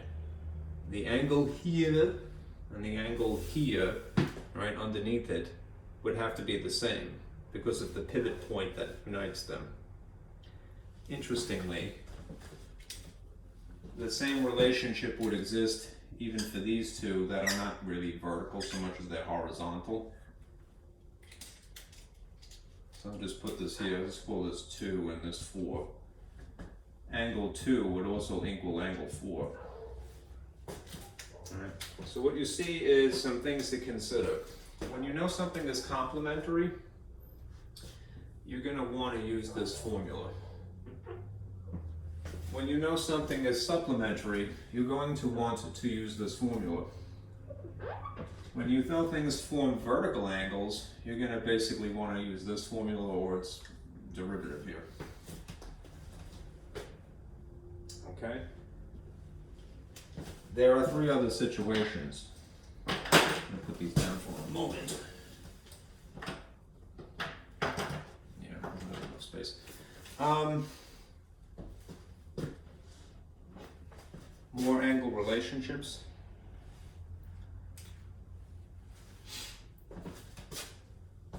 There's alternate interior.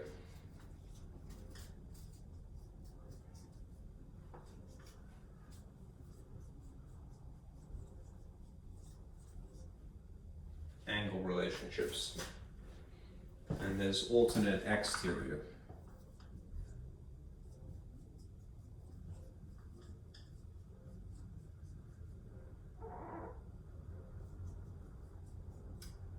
Before I get to the third thing, let me draw you a picture here.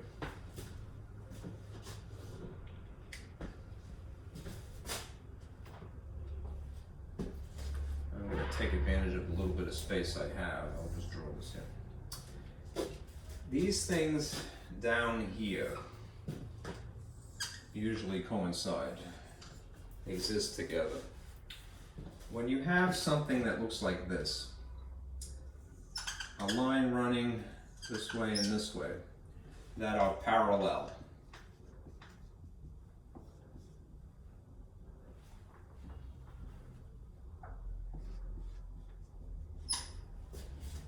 Two parallel lines. And they happen to be cut across by something known as a transversal.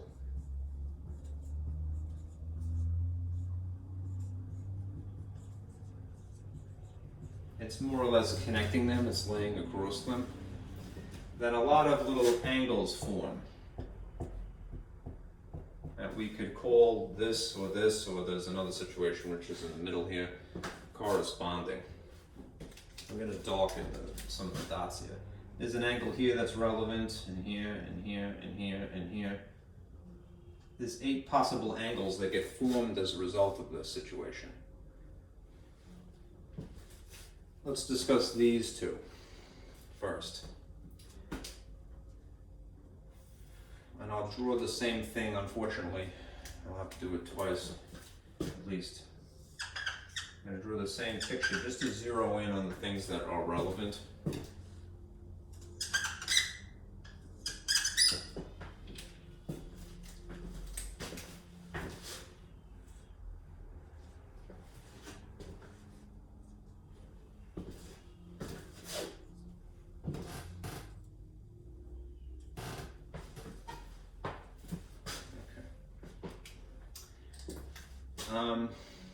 When we consider the angle that is basically here and here, right? I'm going to put a little arc here and here to start with, and I'll give them some numbers.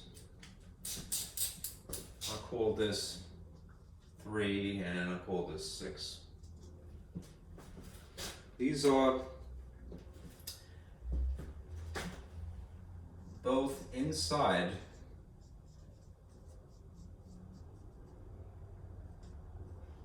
the parallel lines, right? But they're on opposite sides of the transversal. Let me just highlight some information here. They're both inside the parallel lines, but they're on opposite sides of the transversal. Notice the green parallel lines, notice the red transversal, and they're on opposite sides of that. They are therefore alternate interior angles. And there's no special formula, it's more or less a situation of congruency again. So you would say that angle 3 is equal to angle 6. For all intents and purposes. If you wanted to talk about the other pair of them, there would be a second pair. The thing here and the thing here, those would also be alternate interior angles, but you just call them some other label. They would also be equal. Just not to get sloppy, those two things are just the alternative. Alright? So I call this 4, and I call this 5. Angle 4 would be equal to angle 5. Right? It's an alternative. They're alternate interior because they're inside and opposite. They're inside the parallel and opposite the transversal. When you have this situation, exterior, it would look something like this. Let's say that we were considering, oh, this is not too faint. I'll dip this ever so slightly. The angle here and the angle here, let's call it 1 and 8. In this situation,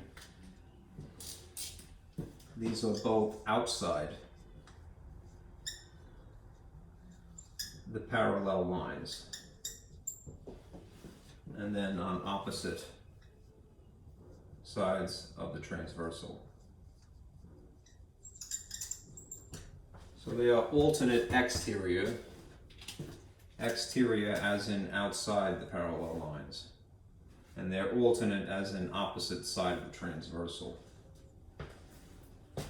Angle 1 is nonetheless equal to angle 8.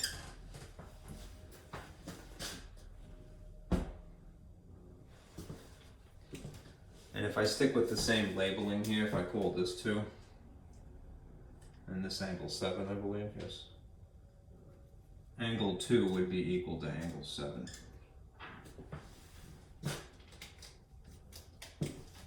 This is good to know.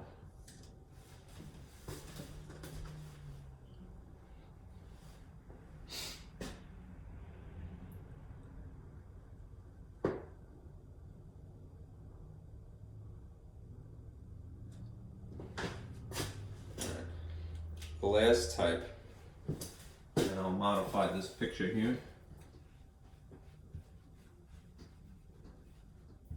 Just for the sake of space.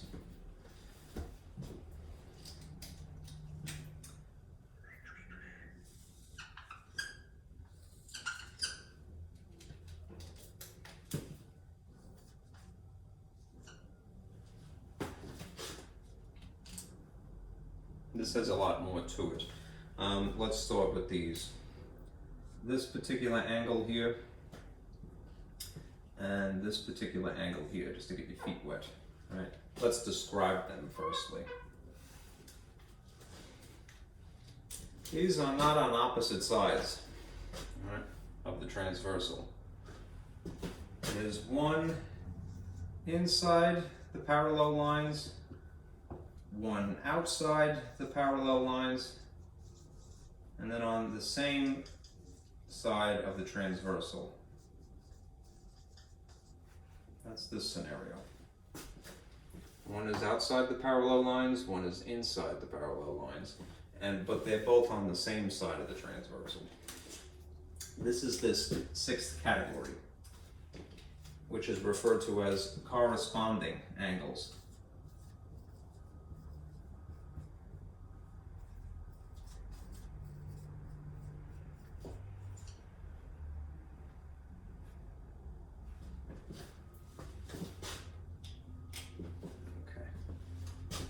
What would be true is that angle 1 would be equal to angle 5. This type, the corresponding angles, have more than just a pair, one alternative pair or another, as in the case of this and this, or these two for this situation. So it would require a lot more labeling, but let's see.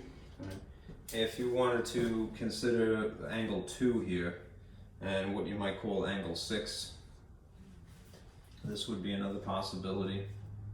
Angle 2 and angle 6 would be equal. But it's not just limited to that. It's one inside, one outside, and then on the same side of the transversal.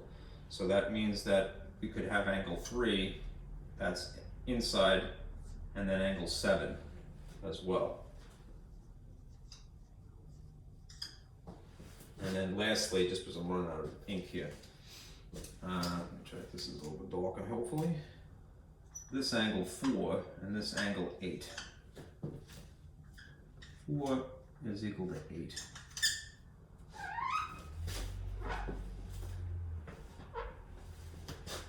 Okay, so you have a lot of things to consider, but how would you decide which to use, right?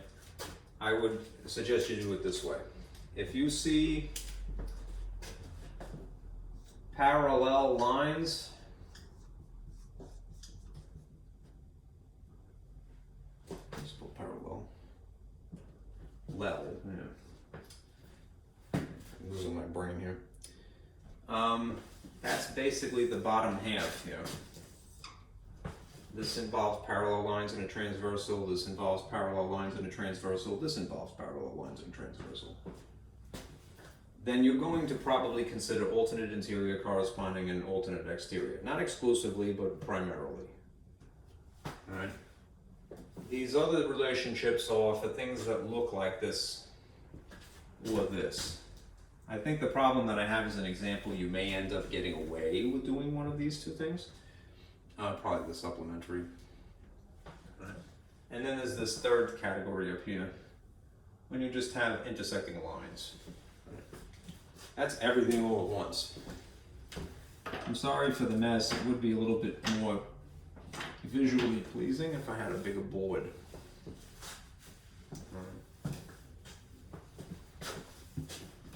Let me give you an example or two, and then I'll stop.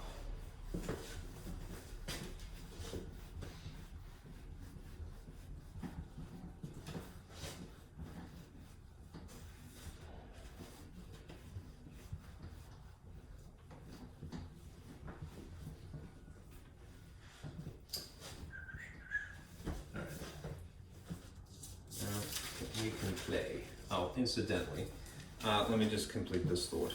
These are some types of angle relationships, well, individual angles. An angle could be a right angle, and if it's just one angle, we would call it a right angle, and it equals 90 as well. Acute angles are less than 90, obtuse are more than 90, but less than 180, and exactly 180 we would call a straight angle. All right, that's just for reference. The information that I just gave you, basically, especially those things involving parallel lines, would also be summarized by this chart and some information here. Okay, so if my explanation is a bit confusing, and I hope that it isn't because I aim to please, all right, remember you always have this resource. Right, it looks like that. Okay. Now, let me put that out of the way. Do two problems with you at least, and then I can stop him. Getting ink everywhere.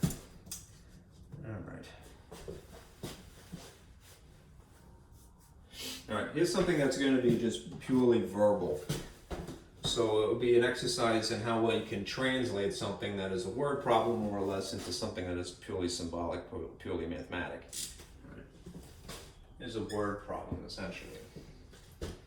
If angle ABC and the second angle, angle CBD, are complementary,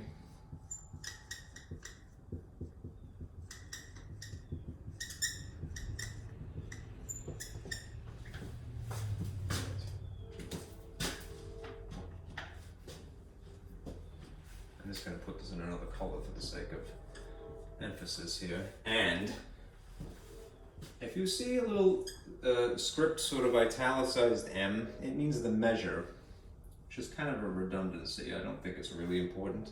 But the measure of angle ABC is 26 degrees less than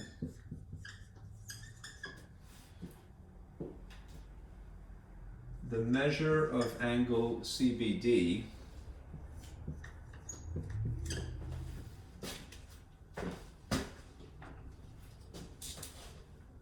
determine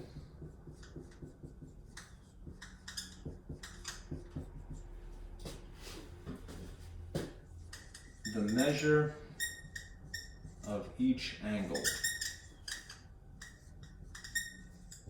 Now, the way that I wrote this is trying to make some visual cues here, and since you guys ambition to be teachers, and maybe you're doing it already, all right, I would encourage you to do that. It is a bit time consuming, and sometimes you just realistically don't have the time, but if I were to type this is exactly what I would do, all right?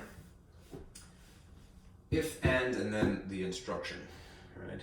Put different colors in to emphasize, you know, importance and to make certain things distinct from one another. One thing I absolutely want you to remember for the rest of your life, because it's so invaluable, is this. When you're translating word problems, look for the word is, right? You could see a whole bunch of, it could look like ancient Egyptian hieroglyphics, whatever is puked out onto a paper for you. Zero in on the word is, right? Because that is a good place to start to get you started. That is this symbol. Is the equals, right? Which means that you're writing an equation of some sort. They might use past tense, maybe was, you know, whatever, right? But already, if you're trying to get started, writing an equation, perhaps, you don't even have to draw a picture. I'm going to do that anyway. You're writing an equation, which means there's going to be one side, and then there's going to be another side. It is mostly intuitive, right? There are some exceptions, but for the most part, the gobbledygook that is on this side of your equals is intuitively the gobbledygook immediately before it in the verbal sentence versus the mathematical sentence. Right? And this is your verbal description, and then we'll have a mathematical translation.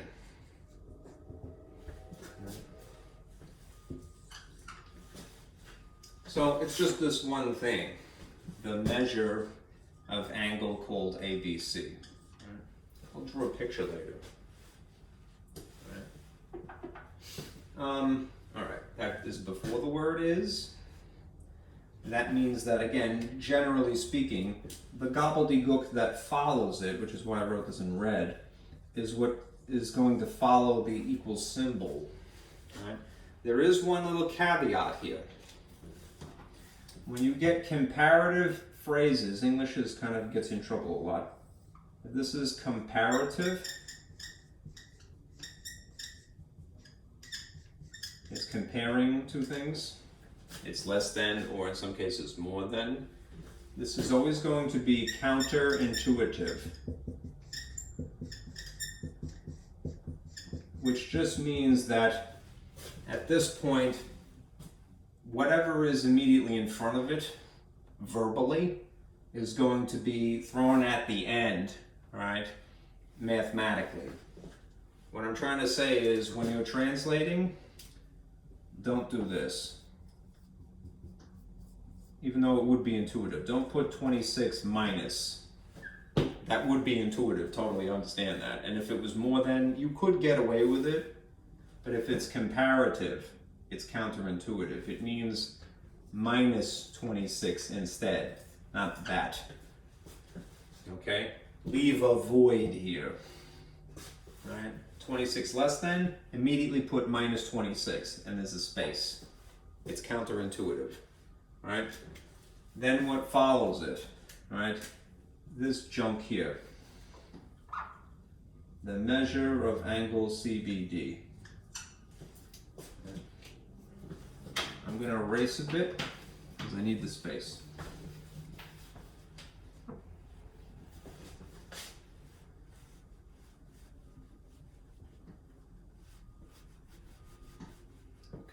the objective here is that we want to figure out what this is and what this is. Right. And I already have an equation here.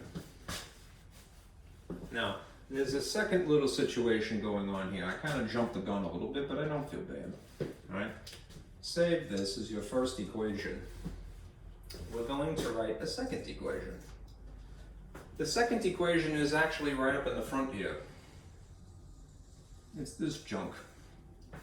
In a very subtle way, perhaps, it tells you that these two angles, what I call this and this, are complementary. And you already have a formula for that.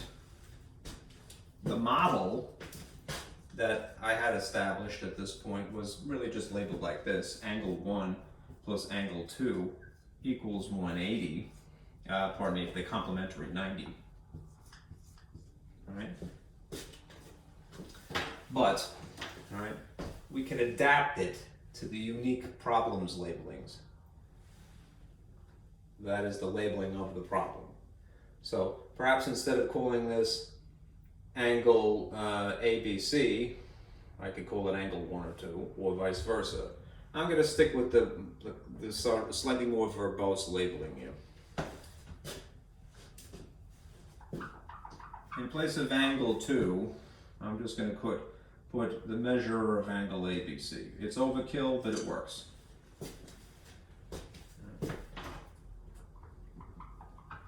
And just not to conflate it with anything else strategically, I'm going to use black.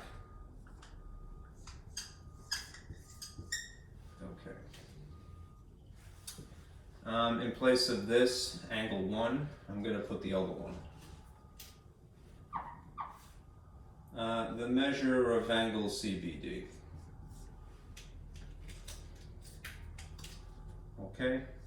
Now you might remember, you might not. But we had discussed something earlier in the semester known as systems. Systems of equations. And systems of equations have a practical usage. This is for when solving for two or more things simultaneously, that is at the same time. And it works like this. If you have, I wrote on my head, that's fine. Looks like Ash Wednesday, right? If, it's a bit premature. If you have two things that you're looking for, because we're talking about two angles, then you need two equations, right? And you don't need to know that this is called a system per se, but it helps to realize that there's a tool in the toolbox to go to. So if you're looking for two things at the same time, you're going to use a system, right? If you have to chop up a tree that has fallen, you're going to take a chainsaw to it, you know, rather than attempt to drag it someplace or cut it up with a handsaw. That takes a long time, I can personally attest to. Anyhow, if you want to, once you have established the equations that you're working with, if you want to whittle them down and make them less verbose than I have them here, no sin in that. Just realize that if you went one step further, maybe called this X and called that this Y, alright, just not to use the letter B somehow, A and B, that you're always going to have to keep translating backward into the thing that it represents. So I'm going to stick with what is maybe more intuitive right now. Okay, now, how do you solve a system? If you're not graphing something, and I wouldn't involve drawing a picture if I could avoid it right now, I'm going to take the information that I have here and stuff it into the other equation. That substitution method for solving a system, right? That is basically insert half of one into the other.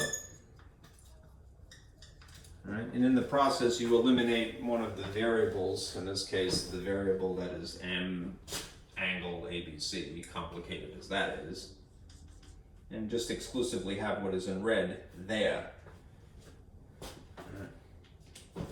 So, if I now erase what I can get away with erasing, I'll move up a little bit further. Alright, I'm going to duplicate what I've written here with that insertion. I have the measure of angle CBD plus what it really relates to, which is standing in place of this variable. The measure of angle CBD minus 26 equals 90 because they're complementary. Again, if you want to call this x and that x, maybe that would be more intuitive, but it doesn't really matter what the labels are. If there's a plus here, and there is because that's the nature of the complementary relationship, then at this point I could say, well, there's no distributing a negative, so I could just dismiss this. Which means now I have this. I have M angle CBD, and then a second one, CBD, minus 26, and all the same features. This is still being added, and this still adds up to 90. Right? How many, for the sake of simplifying now, compacting together one side of the equation, how many of these things are there? There's 2 of them. So a slightly more concise way of talking about this is to say that there are 2 measures of angle CBD, right? Minus 26 equals 90. And now I have basically the ideal situation in terms of solving an algebraic equation, which is I have, just to illustrate, a letter plus or minus a number equals a number. So I'll go about the process of solving this the way we have, which is to move stuff around algebraically. I played the game of substitution. Now I'm going to play the game of algebra, which is the balancing act, the technique. If I want to justify moving 26 from here to here, how do I justify doing that? Opposite operations. What is the opposite of subtracting 26? To add 26. And I can only get away with it if I balance. You can get away with murder in math world as long as you're consistent. If you did this here, do it there. Opposite sides. All right.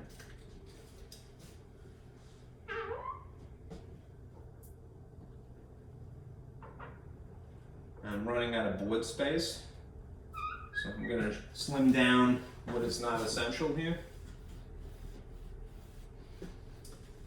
and clean up whatever would be useful to me. All right.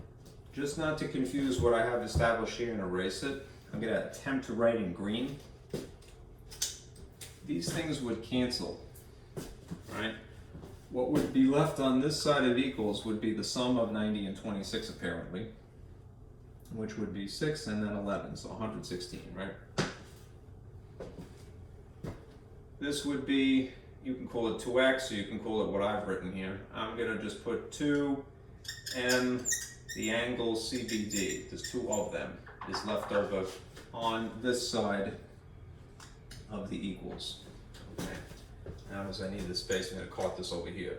If I have 2 of these things, and they equal 116,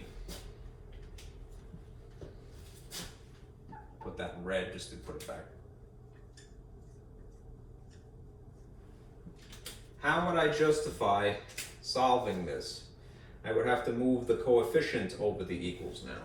What is the opposite of multiplying by 2? Dividing by 2.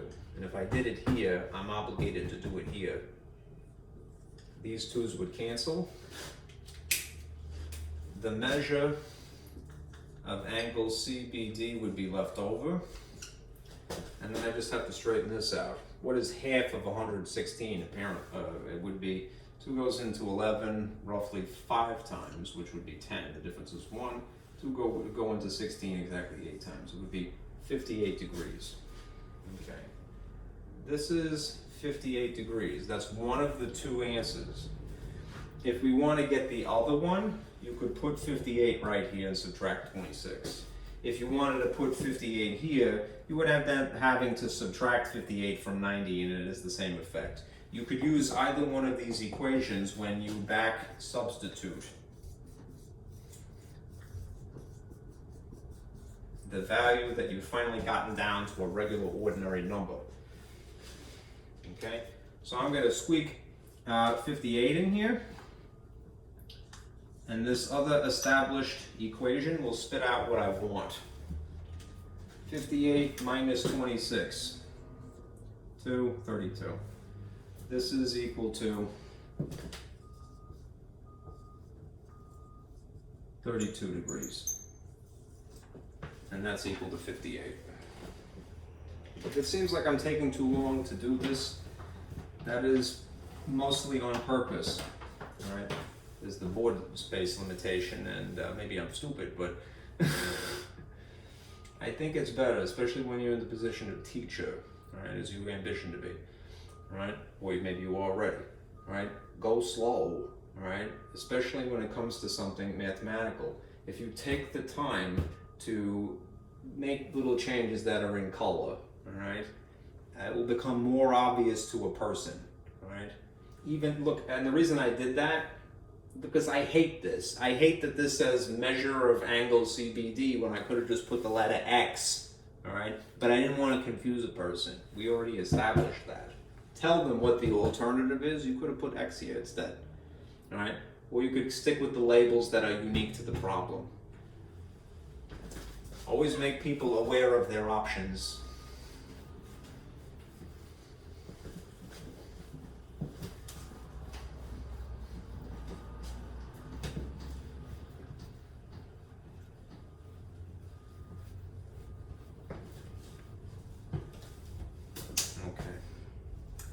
One more, and then I'll stop. Let's have one of those things that look like this. Suppose that you are given green, hopefully that's visible, 2 parallel lines. You can already guess what's going on here. That are cut by this transversal.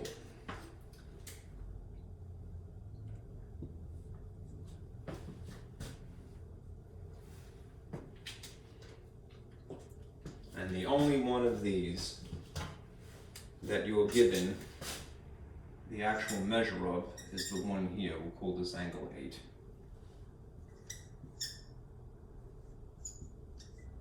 (52 degrees). Just knowing that one piece of information, and assuming that they would tell you that this is 2 parallel lines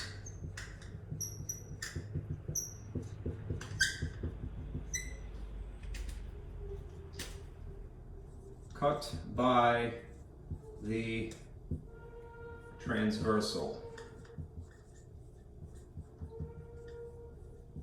in blue. Let's call it by a transversal. It's better English, I suppose. Okay. If you have this one piece of information here, one actual measurement, using alternate exterior corresponding and alternate interior, at minimum, you know, you could figure out what every other one is. You can figure out that one, that one, that one, that one, that one, that one, and that one. Those angles. I would label them though.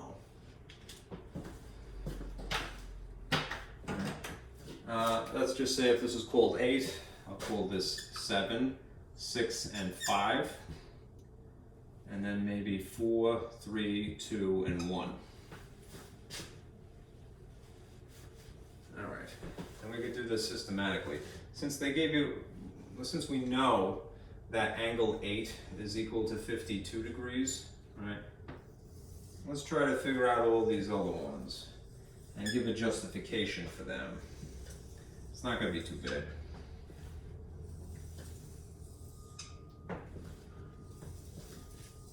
Let me run out of space first. And if necessary, I'll make alterations. Alright. Let's figure out what angle 7 is. You don't have to do it this way, but we could figure it out. Alright? I'm just going counterclockwise. It just seemed intuitive to me. This is given.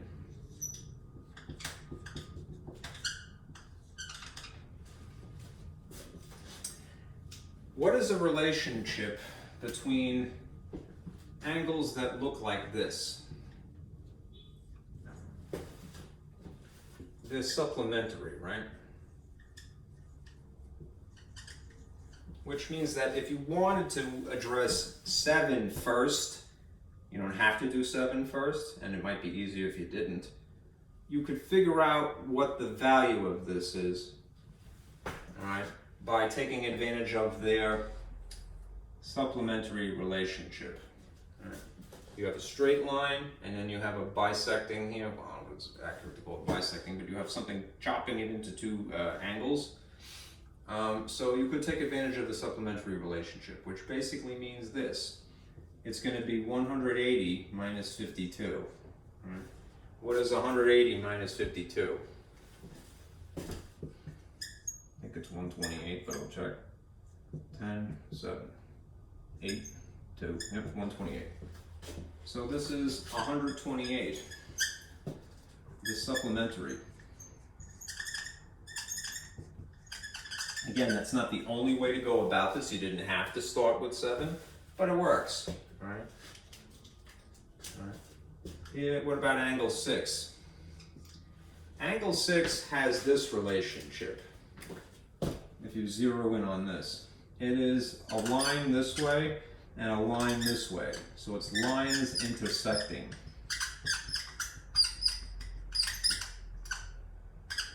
And when lines intersect, the angle here and the angle here are the same. That means that if this is 8 and this is 6, they have to be equal to each other. That means that this is going to be 52 degrees, right? With the reason that angle 6 is equal to angle 8. Why? Because they're vertical angles. I hate using that phrase because I think it is a little misleading. You think, well, they're not exactly straight. But the point is that they are formed by lines that intersect.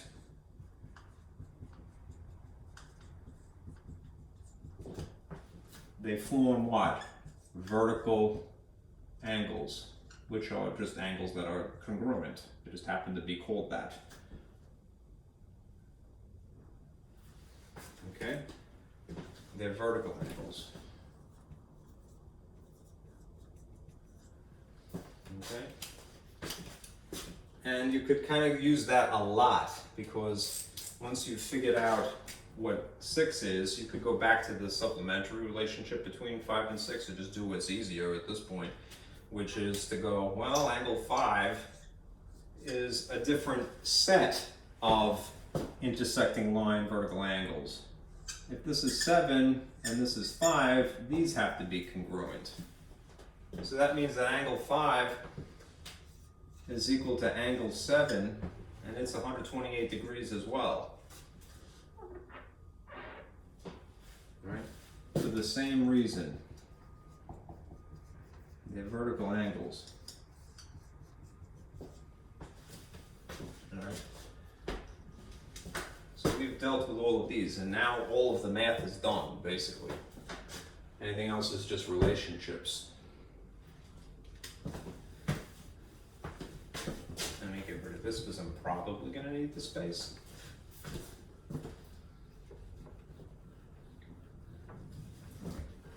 Now, if we intuitively go up to angle 4 here, what should angle 4 be? Angle 4 should be equal to angle 8, because when you have a situation like this, the angle here and the angle here are referred to as corresponding. angles. This is, again, maybe not the only way to do this, right? But it's something that definitely works. All right, that means that if angle 8 is 52, then angle 4 is also 52.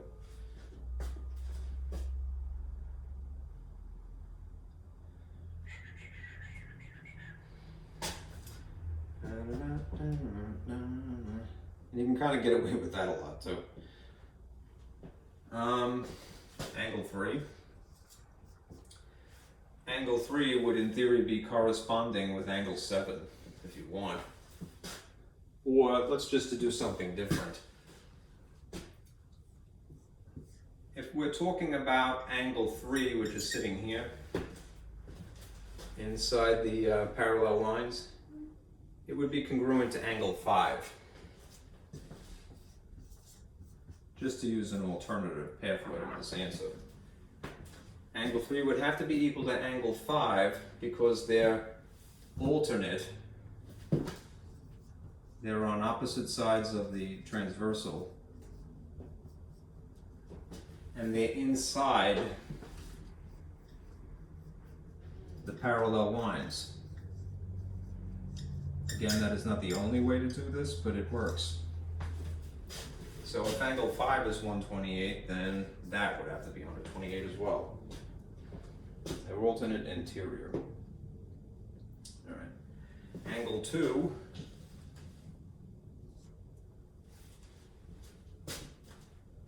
would be looking at it this way, just to emphasize. 2 is sitting here, 8 is sitting here, perhaps. This is just, again, just to toss things up. Angle 2 would be what? Angle 2 would have to be equal to angle 8.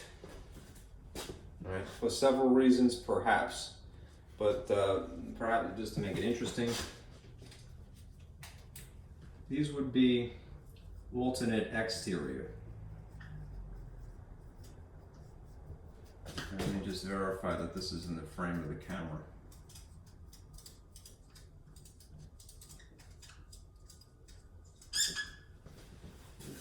So it's a little low, so let me do that. Okay. Alternate exterior. Why? Because they're alternate in that they are opposite sides of the transversal, but they're exterior. Both of them are outside these parallel lines. Anyhow, they are nonetheless congruent, they're equal, so therefore angle 2 is equal to 52 degrees as well. Alright, and that leaves angle 1, right? Angle 1, you could pull a lot of different tricks. Right? Here's just what occurred to me, I'll put it here.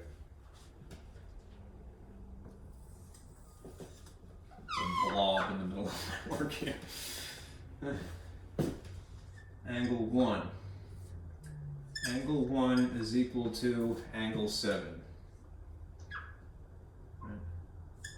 Just for the reason that I like alternate and exterior angles. You could have went with the supplementary relationship with 4 or with 2 alternatively. You could have went with the vertical angle that is just across from 3 here. You could have went with corresponding, that it would have been in relation to 5. Alright, I'm just sticking with alternate exterior, it doesn't matter. Alright, so if angle 1 is equal to angle 7, and angle 7 is established as being 128, then this is also 128 degrees. Alright, let's go down the list to make sure that this is all correct. Angle 1 is 128. Alright. Angle 2 is 52. They are definitely supplementary. That would make 180. From here to there. Right. Angle 3 is 128. Angle 4 is 52.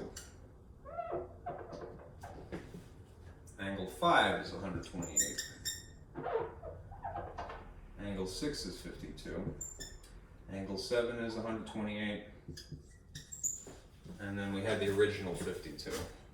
The new 52, that was like from DC Comics, I want to say. Okay. vertical angles, vertical angles, vertical angles, vertical angles, right? Supplementary, supplementary, corresponding, corresponding, corresponding, corresponding. Alternate interior, alternate interior, alternate exterior, alternate exterior. Right, there's more than one way to get the job done. Right, I think that's it. Right, today is Wednesday, right? Good. For next week, all right, please try, this was section, in this mess, I swear this is section 8.1. All right, please try section 8.1 in my lab, my math lab, right? And just to keep pace, you have until, you know, the next test, test number 2, which is looming. Let's see, when is that? Here's the calendar. All right, test number 2, November, is November 9th, right? So try to base, and where are we? All right, we're down here. We're the 21st here of October, so you have some time, right, between now and then. But we're just going to be finishing up section 8.2, 8.3, and 8.4, and then we're done for the material for test number 2. All right, so you want to keep pace with that. All right, so please take the time to work on that, and I'll see you on Monday. All right, be careful out there.